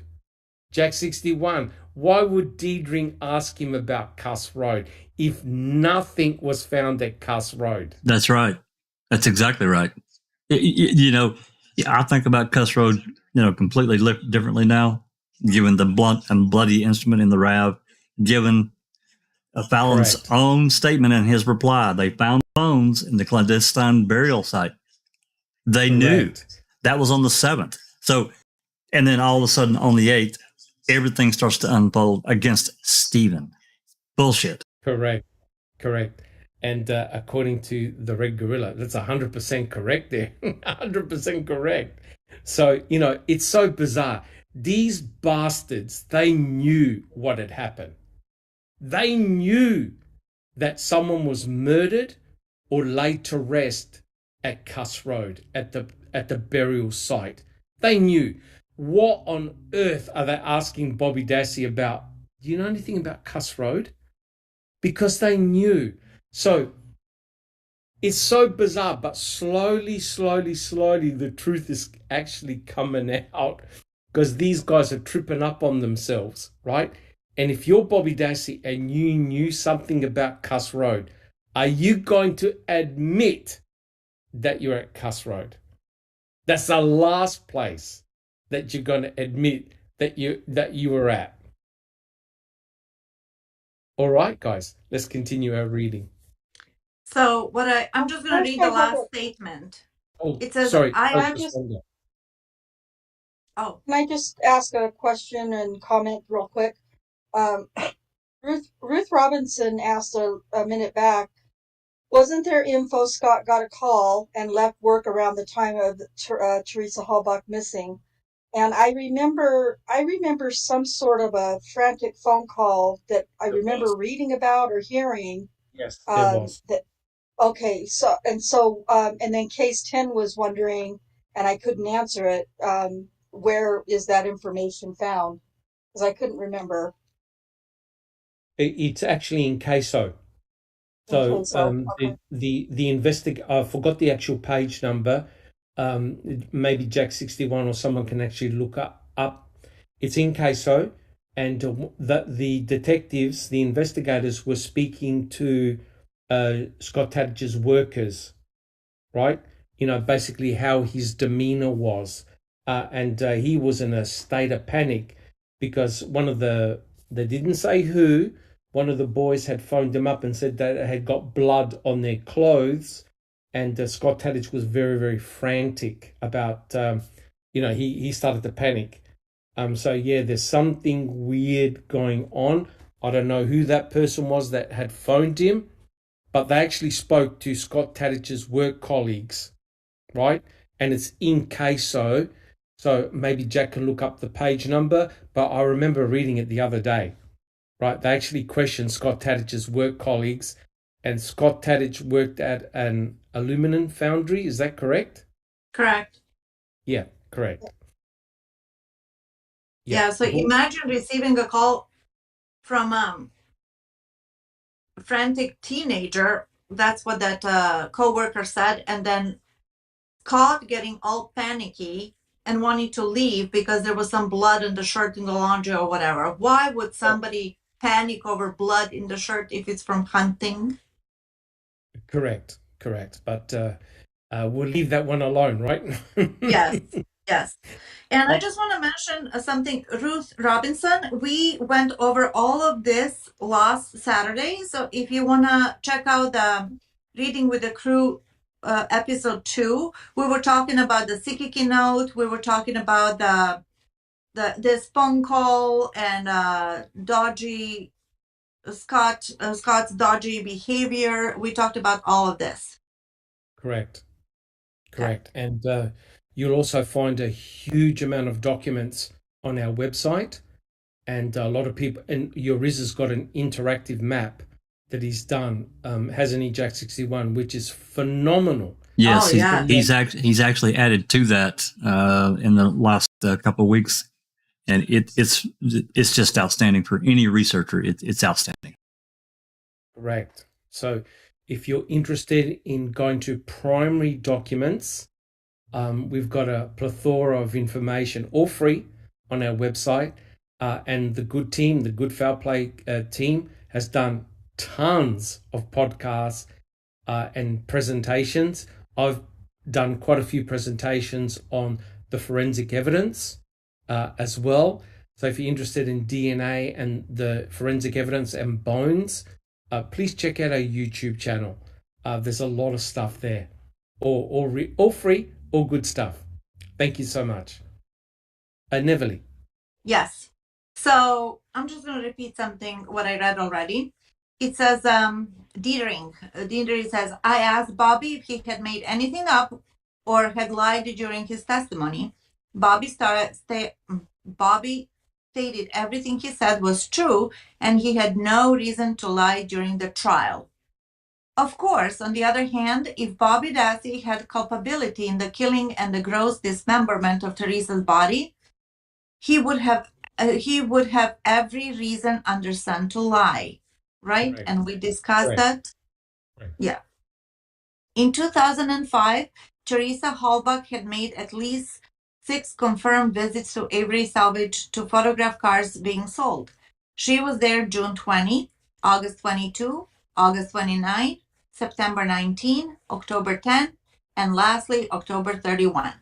If I could just make a quick comment. Remember the bus driver, Lisa Buchner, how she said that she had seen a photographer taking pictures of cars. It's very likely that Lisa Buchner likely saw Teresa Halbach maybe on October the 10th. And what the Avery salvage site actually do, cars that are for sale, they put them near the bus stop at the front, near where the office is. And that's exactly where the bus driver lets off the boys, Blaine and Brendan. They get off the bus there, and the bus then turns around and goes down Avery Road. And what's ironical is that right next to the bus stop, where the bus stops, there's all the letterboxes, right? So are we now to believe that Brendan Dassey went all the way home to get on a bike that he didn't have and go all the way down to the letterboxes and pick up Stephen Avery's mail and bring it to his door, right? And of course, the irony is it's Mama Avery that delivers the mail to Stephen, not Brendan. So it's likely that Lisa Buchner saw Teresa Halbach taking pictures, likely on October the 10th, right? But it had tragic consequences for Brendan. It did. Tragic consequences for Brendan, because those dickhead investigators convinced him that Lisa Buchner saw Teresa Halbach on October the 31st at 3:45, which is complete garbage, because, guys, back me up, you cannot see all the way down to where the van was, right? No way. You cannot see all the way down. And I did a presentation on this. Check it out, because there were many researchers that actually went to the Avery salvage site and put a camera to where Lisa Buchner was. You cannot see all the way down, right? You need a telephoto lens, and there's no way that Lisa Buchner saw Teresa Halbach on October 31st, but it sealed Brendan's fate because he believed O'Neill. He believed what O'Neill was telling him. That was just terrible. All right, guys, we continue. Yeah, and it's really frustrating. One more thing that's frustrating in this case, that they put Lisa Buchner on the stand, which had no value. Absolutely, her testimony was garbage. Correct. But it, as you said, it confused everybody. She even admitted, no, it wasn't on that day. It was a week or before or after. So it's like, what's the point of having it there? But that's where Kratz excels. Confusion and proving a point in his twisted way. He did the same thing with Mike O's testimony and Bobby when they said, help me hide the body. That didn't happen the day that Kratz said it did. And then when he was confronted after the trial that day by the press, he said, it doesn't matter. It's on the record. That's all I care about. That's right. In fact, he downplayed it. He knew got caught out. Jack 61, do you have a comment? I do. Since we're talking about the bus driver, we have to remember there's a recent posting about a second bus driver that allegedly saw. That's right. Allegedly saw Teresa driving. I can't remember exactly where it was, but it was obviously in that vicinity, and that she had made a phone call to Manitowoc to report it. That we don't have that call.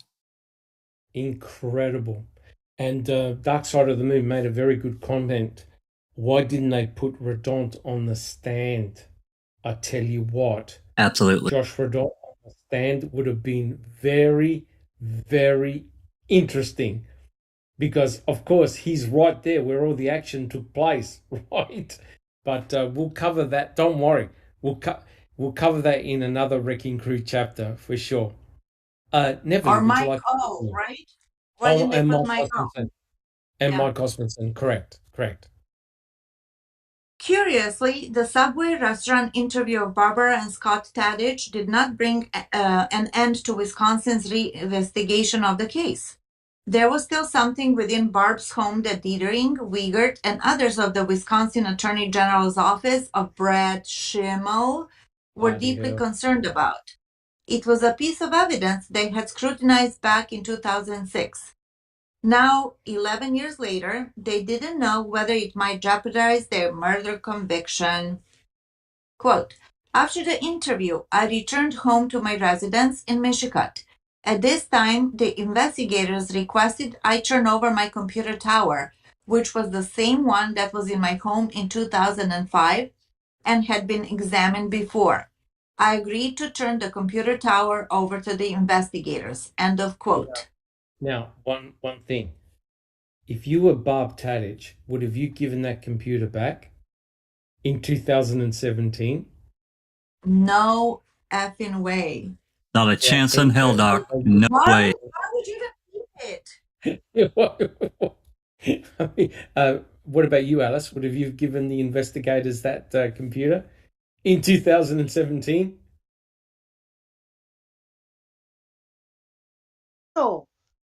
No, they would have got told to piss off. You should have done what examinations and everything like that you done in between 2005 and between the time the lads got sent down. There is no way in hell. I would have been phoning Kathleen and saying, here, they've just got in touch with me for my computer again. Do you want it? Before they even touch it. Because I swear to God, Doc, they have put that file, an image, a Teresa and everything like that on that computer in 2017. I could fucking swear by it, but obviously that's my speculation. That's my opinion. I'm not saying that that's what happened, but it's a very big opinion I've got, and you all know that. And they put that stuff on that computer in 2017. And I think they only done it because they found out somehow that Kathleen was trying to get that computer. So they needed to put the proof on that computer to cement their convictions. Correct. But I just cannot believe it.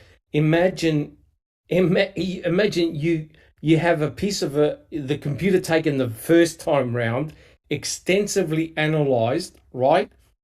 Then you have Kathleen Zellner's computer guru extract all this information. Diedring cracks the shit and now wants the computer again, thinking, what the hell have we missed? Right? So now he wants the computer Now he wants the computer again. It makes no sense, guys. These guys they've got no scruples, right? Scott and Barb should have said, "Fuck off. You've destroyed our lives enough. Why do you want the computer again?" I'm sorry, guys. And what about you, Just Rhonda? Would have you given up your computer again to Deidre? Oh no. Fuck Dietering and his stupid, dumb excuses and reasons and whatever. He's a douche. Tell us how you really feel, Rhonda. Yeah. Well, fuck. Correct. All right, guys. Shall we get? Somebody said it gets better. It gets better. Come on, I'm excited. I would have taken the computer to the dump. Yeah, I would have stuck it in the microwave. Out of Michigan, I'd move out of salvage yard. Man, troubles like, you know what I mean? They're breathing down your neck. Just get out, leave me alone. Correct. Okay, we continue? Yes. On November 10, 2017, the state of Wisconsin law enforcement authorities seized the Hewlett-Packard Pavilion computer of Barbara Tadich for the second time. The computer was first seized as evidence in 2006. This time, something happened. Something was said that gave Barb pause. Quote, I distinctly remember at the time I turned over the computer tower to the investigator saying, I'm thinking getting rid of this computer. After I made the comment, investigator John Dietering replied, that would be a good idea, and you should not give the computer to Kathleen Zellner. That's ridiculous. End of quote. Oh my God. That's absolutely ridiculous. And it now makes you think. Why is he advising her? Are they working together? What are they threatening her? What's going on? Because the concern is there information on that computer pointing to somebody else, right? Did they completely fuck up the investigation beginning in 2005, right? And now when you think about it, why won't they give Kathleen Zellner the RAV4, the blinker light, and the plates? Because they know it's going to yield information that's going to make them look like incompetent dickheads, right? And maybe pointing to somebody else. They don't want that information out. Jack 61. Okay, I'm sorry. I was unmuted. I'm sorry. I didn't mean to unmute. Sorry. Yeah. All right. Yes, Sir Neverly. Okay. Not only that I knew that it would have looked like they fucked up the investigation, but they knew that the house of cards would collapse because they set Stephen up. That's what would be presented if the whole computer fiasco with porn, as they call it, sadistic, vile, psychopathic porn came out. And why was that hidden? That's a huge Brady. Huge Brady. So they knew that it would look like they were going after the wrong guy, which they were doing that. Unbelievable. But then why does Dietering feel so comfortable talking to Barbara Tadich about this and advising her what to do and what not to do? Correct. Why are they so friendly? Correct. And, when you think about it, this is disgusting, right? You've got the top attorney that gets people out of prison who are wrongfully convicted. Kathleen Zellner is trying to get Barb's brother out of prison. And you got Deidre saying, don't give that computer to Kathleen Zellner, right? Guys, that doesn't make any sense whatsoever. Jack 61. Yeah, I remember now what I was going to say. This statement from Dietering to not let the defense attorney have this computer, if that's true, that's really damning and damaging to the state because he can't really do that. I don't know. I'm not sure that you could call that tampering. I'm not sure what you could call it, but it's really impeding an investigation. It's called obfuscation. Thank you. Thank you. Obfuscation. Thank you. Nah, crazy. Crazy. Oh, Neverly, would you like to continue? We're going to try and finish this chapter now. Yes. Actually, Zellner has undergone a remarkable transformation herself since she received a handwritten letter addressed to her dated September 26, 2011. The letter was brief, only 4 lines long. It was written on a sheet of notepad. Quote, Ms. Zellner, I saw you on a case on TV. I need you to help me on my case. I'm innocent. Please let me know. Thank you, Stephen Avery. End of quote. 7 years later, in September 2018, Zellner was being honored by Maryville University in Missouri with the distinguished Sister Mary Biles Peace and Justice Prize. Sister Biles had served on the Maryville faculty as a professor from 1972 until 1990. The honor bestowed on Zellner was given her for her achievements in fighting for civil justice on behalf of people of all walks of life. Quote, he had written to us and we had looked at it from just what the courts had filed, and I saw there was all this forensic science against him, Zellner remarked. His blood was in the car. His DNA was on her car key in his bedroom. Her bones were in his burn pit. The bullet in his garage had her DNA on it. It's like, whoa. We were like, no way. We don't want to take this case. Then I watched a documentary and I thought, oh, wait a minute. This forensic stuff is bogus. I can tell by watching it how unbelievably superficial it is. No photographs are even taken when they found the bones. They keep the county pathologists from coming onto the property. And that's essentially how Zellner became involved in Avery's crusade to overturn his murder conviction. Right. If I could just make the comment, sure. I'm sure the guys will back me up. Notice what Kathleen Zellner just said. After seeing the documentary, yes, after seeing the evidence that was presented, she called bullshit, right? And that goes to show the power of making a murder docu-series, in that people that got half a brain are looking at this and going, you gotta be fucking kidding me, right? So Kathleen Zellner saw the so-called forensic evidence and called bullshit on it and said, this doesn't look right. And we've covered everything here. There's no point in going over again. The mere fact that there's no in situ photographs of the cremains, you find the victim, right, in a burn pit, and you don't take any photographs. Well, clearly Kathleen Zellner just saw this and thought, no, there are shenanigans at play. Guys, anyone got a comment? Jack 61. Oh, I agree 100%. You found these alleged bones that belong to the victim, and you don't do your due diligence and document it from here to hell and back. In fact, there should have been too many photos taken. Instead, we have basically 0. Correct. 100% correct. And are there any photographs of the bones found at the clandestine burial site on Cuss Road? Jack 61. Well, there may be, but we don't have them. We can't seem to get them. Have them. No. Correct. So the whole thing is pretty well crazy. Okay. Neverly, would you like to continue? Sure.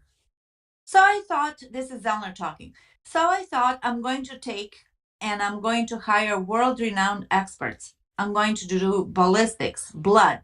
And if I dump a ton of money in it, I'm going to do it because I think the guy is innocent. I'm even going to do brain fingerprinting that the CIA does on him. One of the biggest revelations, according to Zellner, concerns Dr. John DeHaan's analysis of the bones found in Avery's backyard burn pit. So I hired John DeHaan, probably the leading fire forensic expert in the world, and he said there wasn't a body burned in that burn pit. He said there's absolutely no evidence. and he's actually burned human bodies more than anybody in the world, which is a weird occupation. But this is the guy that knows. He said a barrel was used and 40% of the bones were tipped into the burn pit. So someone poured bones into the burn pit. He said the teeth are missing. He said the teeth never melt. And he said if you had burned at a crematorium level of heat at this burn pit outdoors, you would have burned down the garage and blown up the propane tank. He said you could not sustain the temperature degree for the bones. He said it's totally fabricated. No body burnt in there. Correct.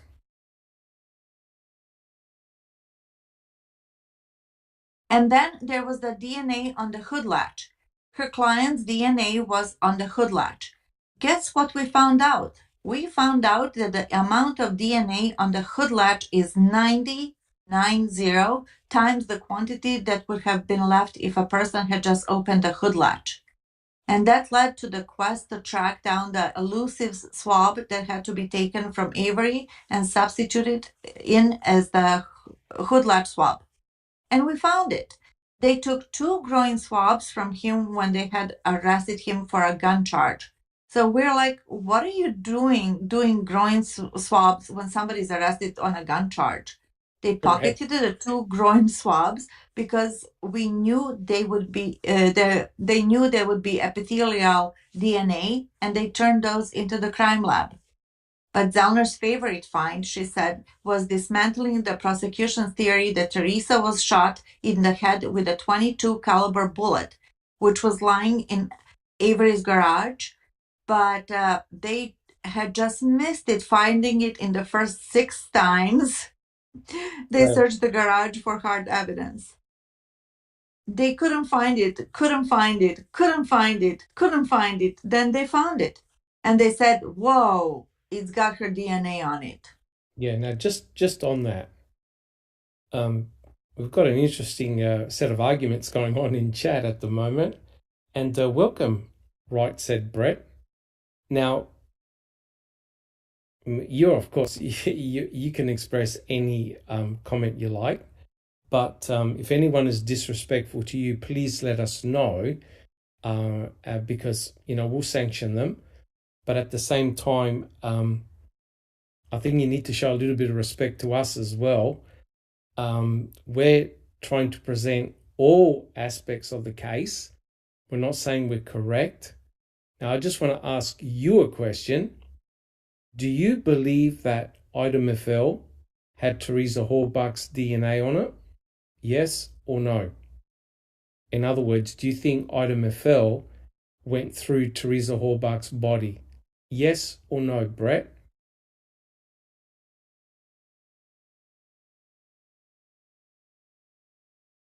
Let's see if Brett can answer that question. Continue. Okay. And then, with the state's permission, Zellner got to bring the bullet to the Microtrace laboratory, which solved the Unabomber case and numerous airline crashes. It's probably the best forensic trace laboratory in the world. And they looked at it under a microscope, very advanced, sophisticated microscope. Oh, that bullet got red paint on it and wood. So wait a minute, there's the bone. Where's the bone? If you shoot a .22 through somebody's head, I don't care how many times you shoot it, the lead is so soft, it's like a sponge. It's going to have bone there. So then I flew to Arizona. I hired Luke Hogg. We shot out the desert, 22 through bovine bone, and every single one of them was embedded with bone. So what do we know? We know that 22 was stuck in the Avery's wood in the garage, and they just pried that thing out of there. Again, we found her DNA that traced back to what DNA of hers they used to put on there, because it also had wax on it, and they had just happened to have her chapstick. Zellner's message to her legions of supporters all around the world is this: don't lose faith in her. Her quest to undo Avery's murder conviction and regain his freedom still remains in the early steps of the post-conviction appeals process. It's just staying on it. That's what we did.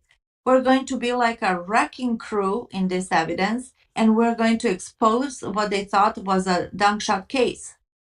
On November 6, 2018, Zellner posted the following statement to her Twitter account, which had ballooned to more than 459,700 followers. It would be so much easier to walk away, close the door, not spend another dime, believe all the unproven allegations if we could have just duplicated the state's forensic evidence, but neither we nor anyone else can do so. Why? Because he is innocent. Whoa, well done. We've actually finished the chapter. Yay! And if you, Jack61, if you could just put up the next couple of pages, I just want to explain what they're all about. So what John Ferak does, if you have a look throughout the chapter, he's got like numbers after he makes certain comments. And what he does is he normally puts footnotes.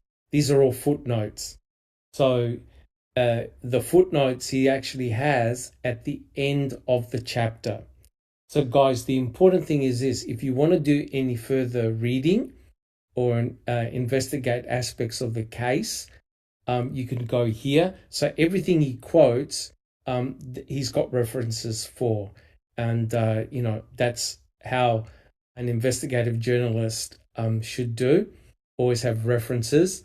And the good thing is, guys, is that you've got all of these references mainly in our library as well. And we've covered actually quite a lot of this on our website and our YouTube channel. So if you want to do any further investigation and reading, please check it out. And I'd like to thank Neverly. We actually finished the chapter. High five. High five. We actually finished the chapter. And are there any questions? Are there any questions in chat? Alice, we're all good? Just Rhonda, we're all good?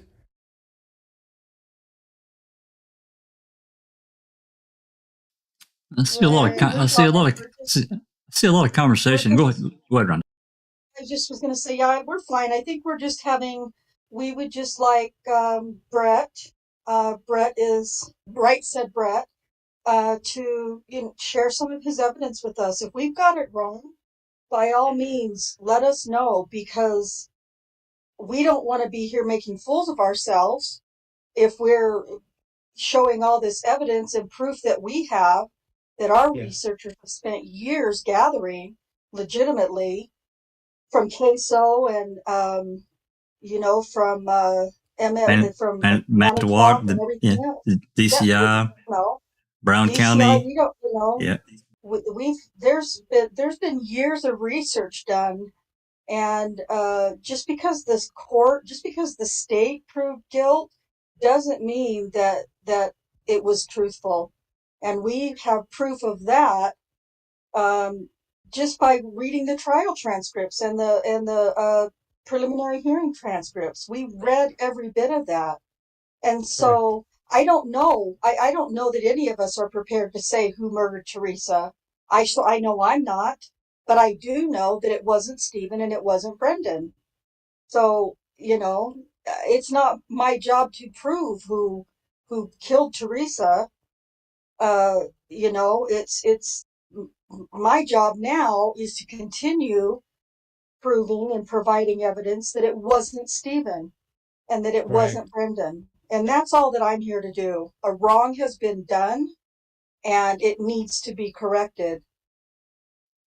So, and that's a very good point. Sorry, Jack61. No, well, as I think about looking back over all these years of looking at what they did, the state, what Stephen did, what Brendan did, the family, and there are so many questions. I'll just throw one out right now. If the state was so sure of themselves and their case, why did they open up another investigation in the summer of 2017 after Zellner filed? Why would they go back and re-talk to these people? Why didn't they talk to Mike O again? He wasn't on that list. Why is it that there are certain pieces of open records that we cannot get, and we struggle so long to get so much of that we have now, and they refuse to give it? Why did and why does the DCI refuse? With the exception of just a very few pieces, Jinx was able to get the November 9th, 2005 interview of Bobby finally, but that was after the Court of Appeals. There was no legal mumbo jumbo on the docket. But basically, since March of 2016, the DOJ has refused to turn over anything. I've asked for no less than 20 things. I've open record requested no less than 20 things from the DCI, and has been refused on all but one.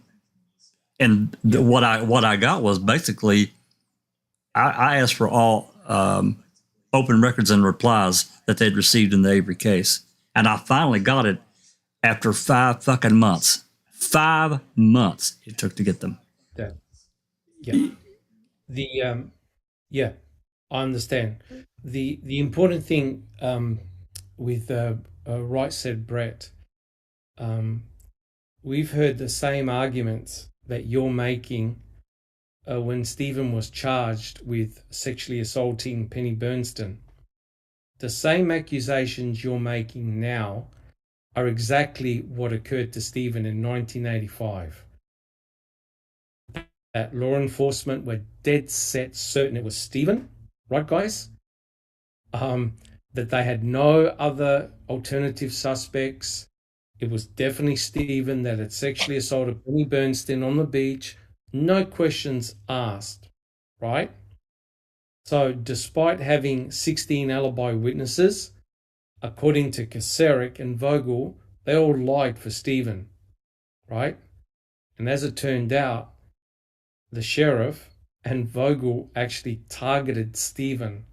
What's worse, Brett, is that a violent sexual predator known, that's right, known to Kacerik and Vogel knew him very well because he was always inside the office, because Vogel had downplayed and downgraded some of the convictions to lesser crimes, right, Jack 61? To lesser crimes. That's right. Numerous times. Every time, actually. Yeah, so before you shoot your mouth off, Brett, the MTSO actually had prior, what can I say? What's the polite way of saying it? They'd done this before to him. And it was a dead set certain case. It was definitely Stephen. And in actual fact, Penny Bernstein pointed a finger at Stephen and said, "There's my attacker." Well, fuck that. Fuck that. Exactly. But, Doc, but Brett's saying that he has read all the documents and he's read the transcripts and he's read everything, every intricate part of the case.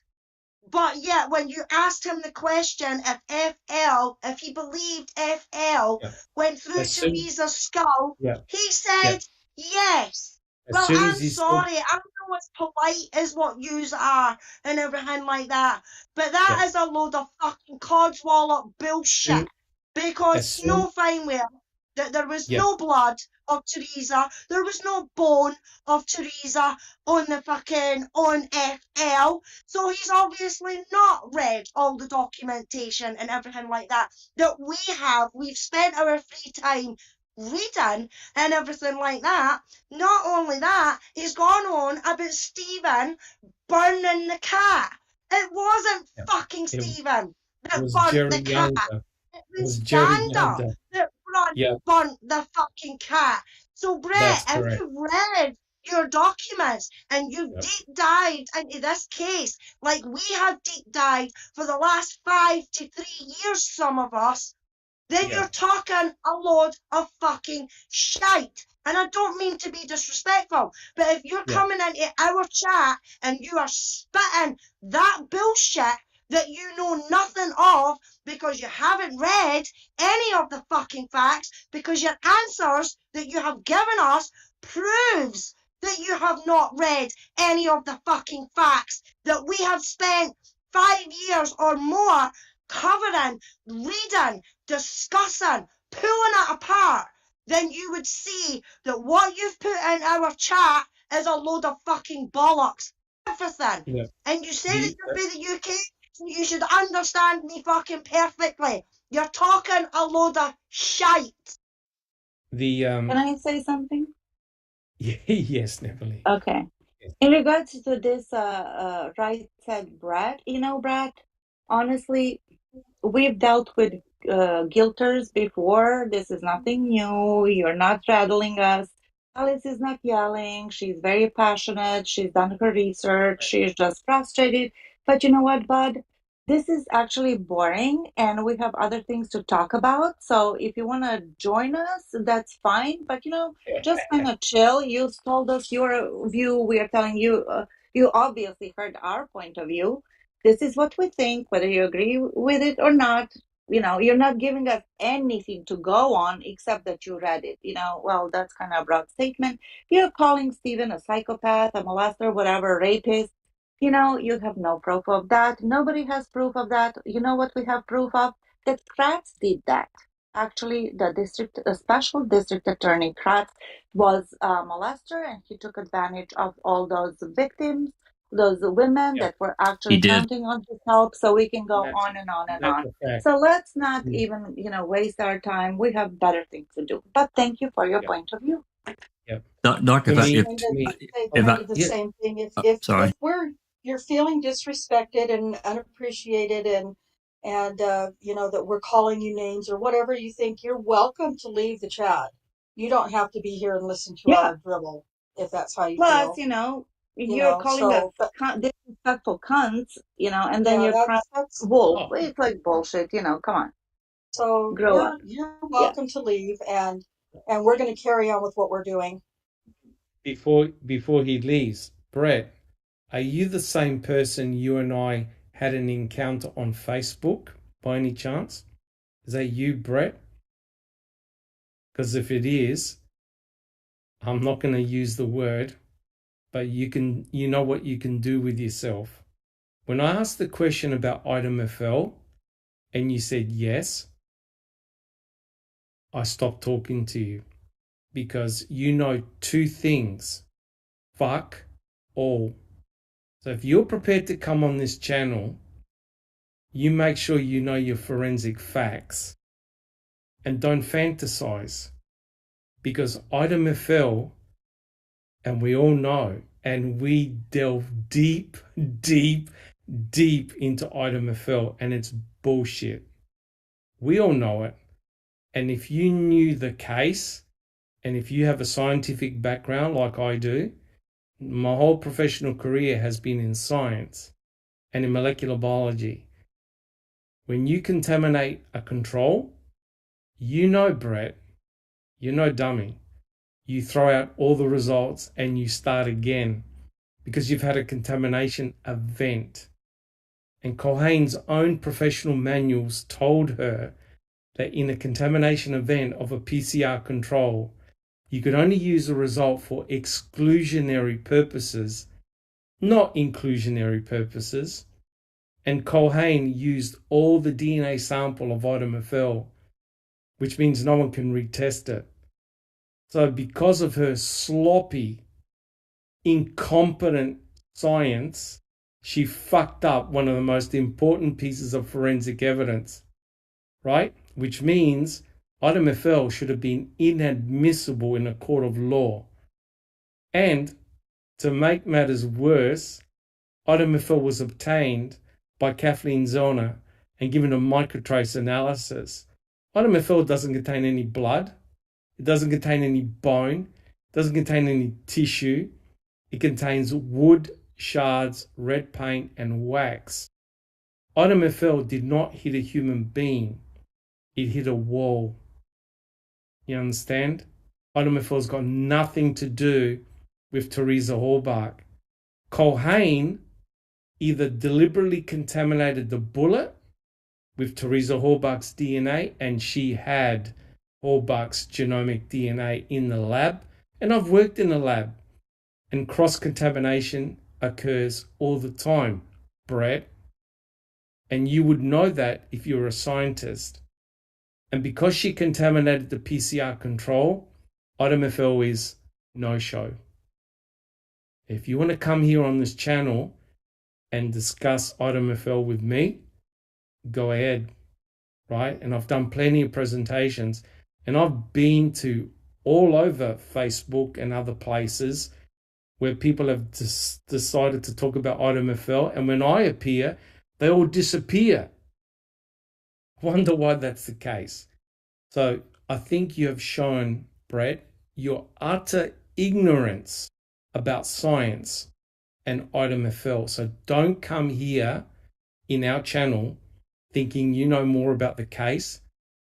And if you said that you've read everything, then what's Kathleen Zellner doing, who's done the same thing? Wouldn't she given up as well and told Stephen you're guilty, right? So please, you can come here with your fire and brimstone, but I hope to God, Brett, you're not the same one I encountered in Facebook, right? The one that tells everyone to F off, right? Because if you are, fuck you. Thank you very much, guys. All right. That was interesting. Okay. Yes. He says, I haven't come here to grind an axe. The stream cropped up on my recommendations and I had no idea it was a truther stream. No, we're not a truther stream. We're a fact stream. Everything that we put out on this channel can be found in documentation. Interviews that were done. And if it's not documented, we say it's speculation or an opinion or a theory. We say that specifically.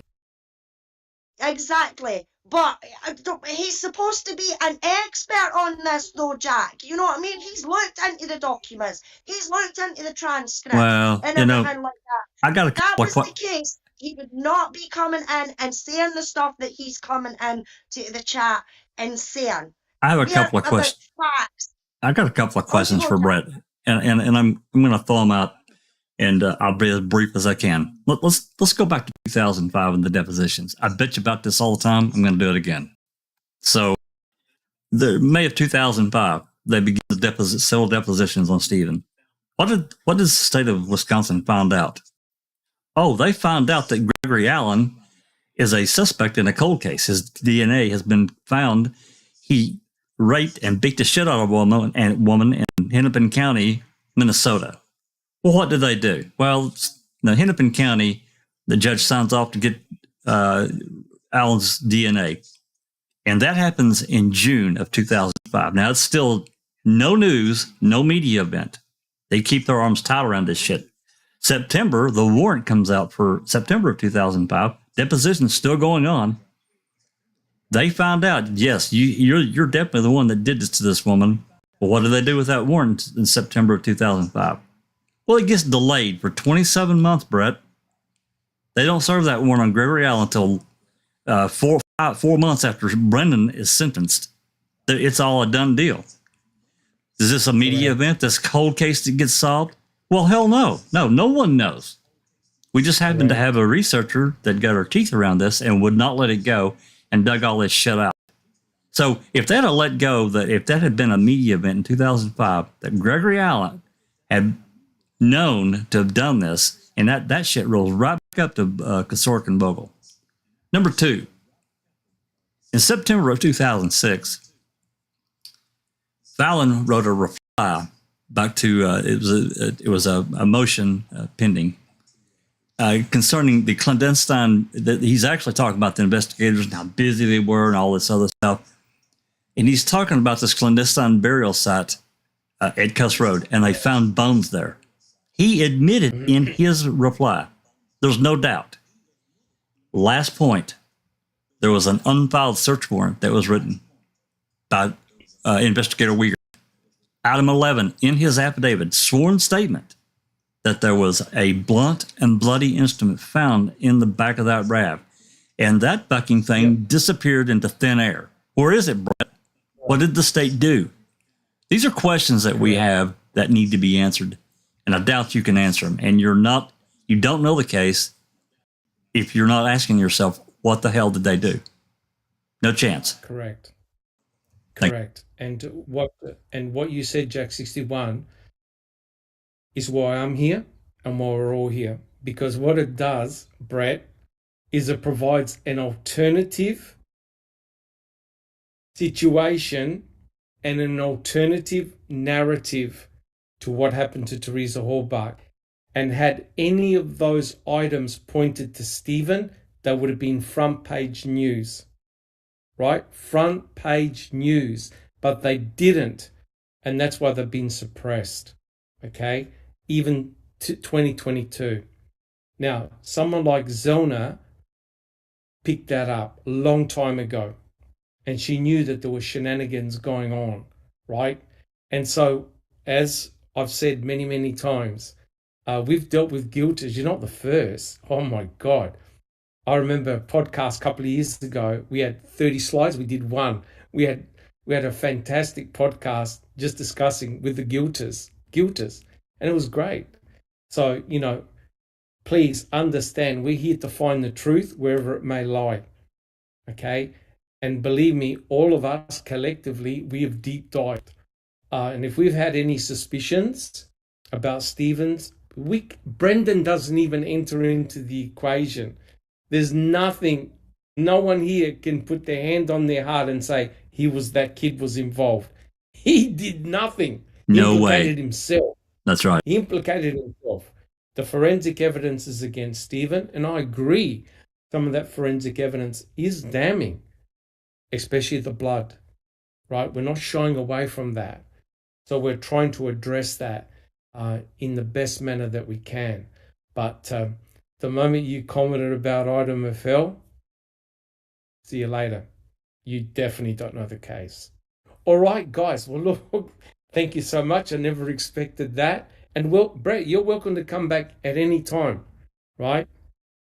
We'll face the tough questions, right? But as long as you answer our questions. You just got to be respectful. Yeah. Be civil. Correct. Yeah, be civil. No call us tricks just because we're not saying what you like. And you're saying that you have read everything to do with this case. Well, if you've read everything to do with this case, then you'll know, and you would have read, that everything that we've said on this podcast is true. There is no evidence, and Stephen has been framed twice, and police are corrupt and can be corrupt and plant evidence and everything like that. And if that's if the narratives that you are going with, I mean, all I've seen out of your questions tonight is the state's narrative. That's it. You haven't gave any. You're saying that Stephen is guilty and Brendan is guilty. Where is your proof? Point us to a website. Point us to a link. Show us. Tell us where we can go to find out where your research has taken you. And I guarantee you, we can point you to a better source that tells you exactly what has happened in this case. Correct. Go to the Foul Play website and research. Do your research before you come in spouting the stuff that we've debunked over and over and over and over again in this case. The cat situation has been debunked. There is proof out there. Go find it. You know what I mean?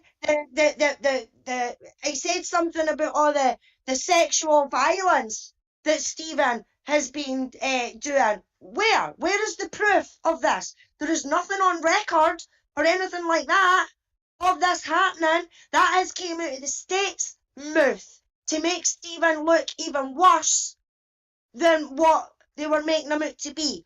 So, if you've done your research, then you would know this. As I says, we are a facts-based group. If we put misinformation out there, we say on our next podcast, we're sorry, we got this information wrong. This is the real information that we have received. Correct. We FOIA, we research, we read. We've read all the transcripts, Stephen's whole trial and Yes. Brendan's trial, and you can see the dirty tactics that they have went to once again to frame an innocent man for something that he didn't do. And a child. So, yeah, and a child. Exactly, Jack. And a child. Worst of all, a 16-year-old child who had mental health disabilities. You know what I mean? So, that is the only thing we're coming into your chats. We are truthful. Yeah, you can call us a truther thing, but we go by facts. So call us factful truthers, because that's what we are, because that's what we go by. Facts, not the shite that you've been spouting in the chat tonight. So go and do your research, please, because you might learn a thing or two. The important thing, we've always, Stephen Avery's no angel. None of us like aspects of Stephen Avery's character. Agreed. 100% agreed. He's not our poster child. He's not our poster boy. He's got plenty of flaws. All the things he's done wrong in the past, he's deserved jail time. 100%. I would have given him more jail time, right? But when you accuse someone of sexually assaulting someone and they didn't do it, that's wrong. When you let out a vicious sexual predator free on the streets for 10 years and the fucking sheriff and DA know about it, that's wrong, because it could have been your sister or your mother that could have been sexually terrorized by Gregory Allen, who was free to continue his craft for 10 years. So don't come here, Brett, sprouting bullshit when you know what the county did to Stephen. And as Jack 61 said, the essence of what we see in 2005 occurred to Stephen in 1985.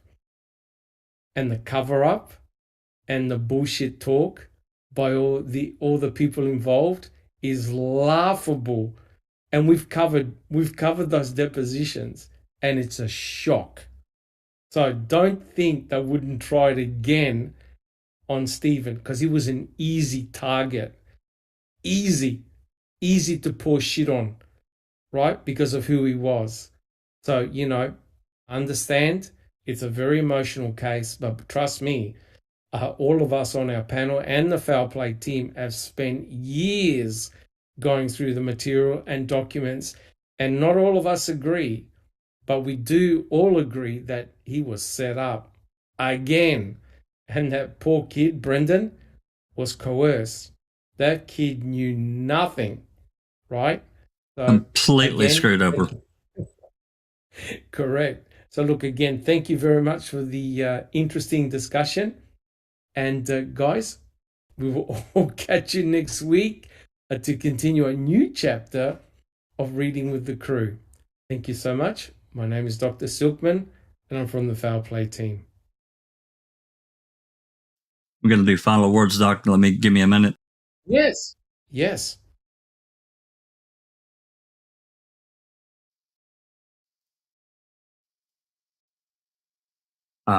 Alice? Do you have any final statements, Alice?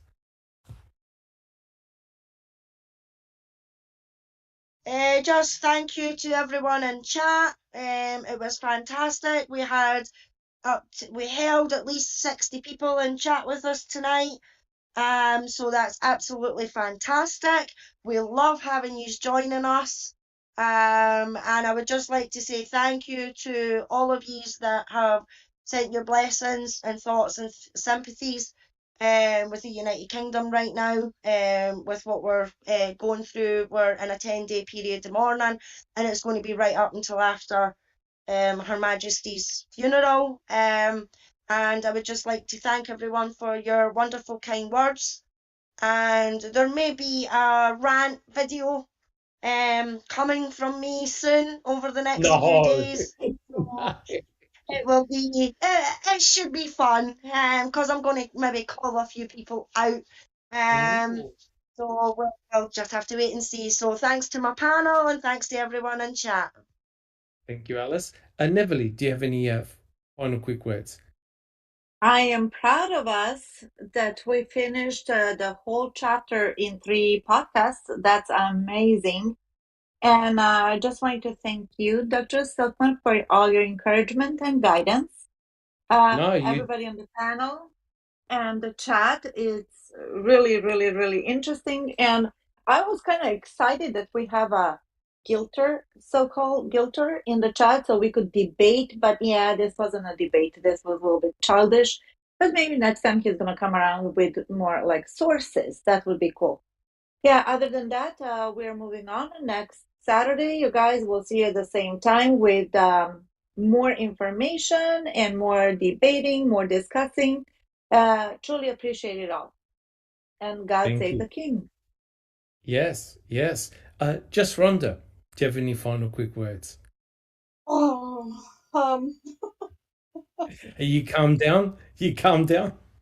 I'm okay. I get, like Alice, I get passionate. I tend to start talking very rapidly and firing up all my thoughts in one big sentence, and Alice tends to get louder. And you know what? I think that's fine for both of us. I think we both perfectly fine in what we do. We share our passion. But I did want to say one thing though that I forgot to mention at the beginning. Um, I don't recall, aka Cherie. She had some surgery this last week, and I just wanted to let everyone know. Um, she's recovering, and she should be coming home from the hospital. If not today, she should have come home today.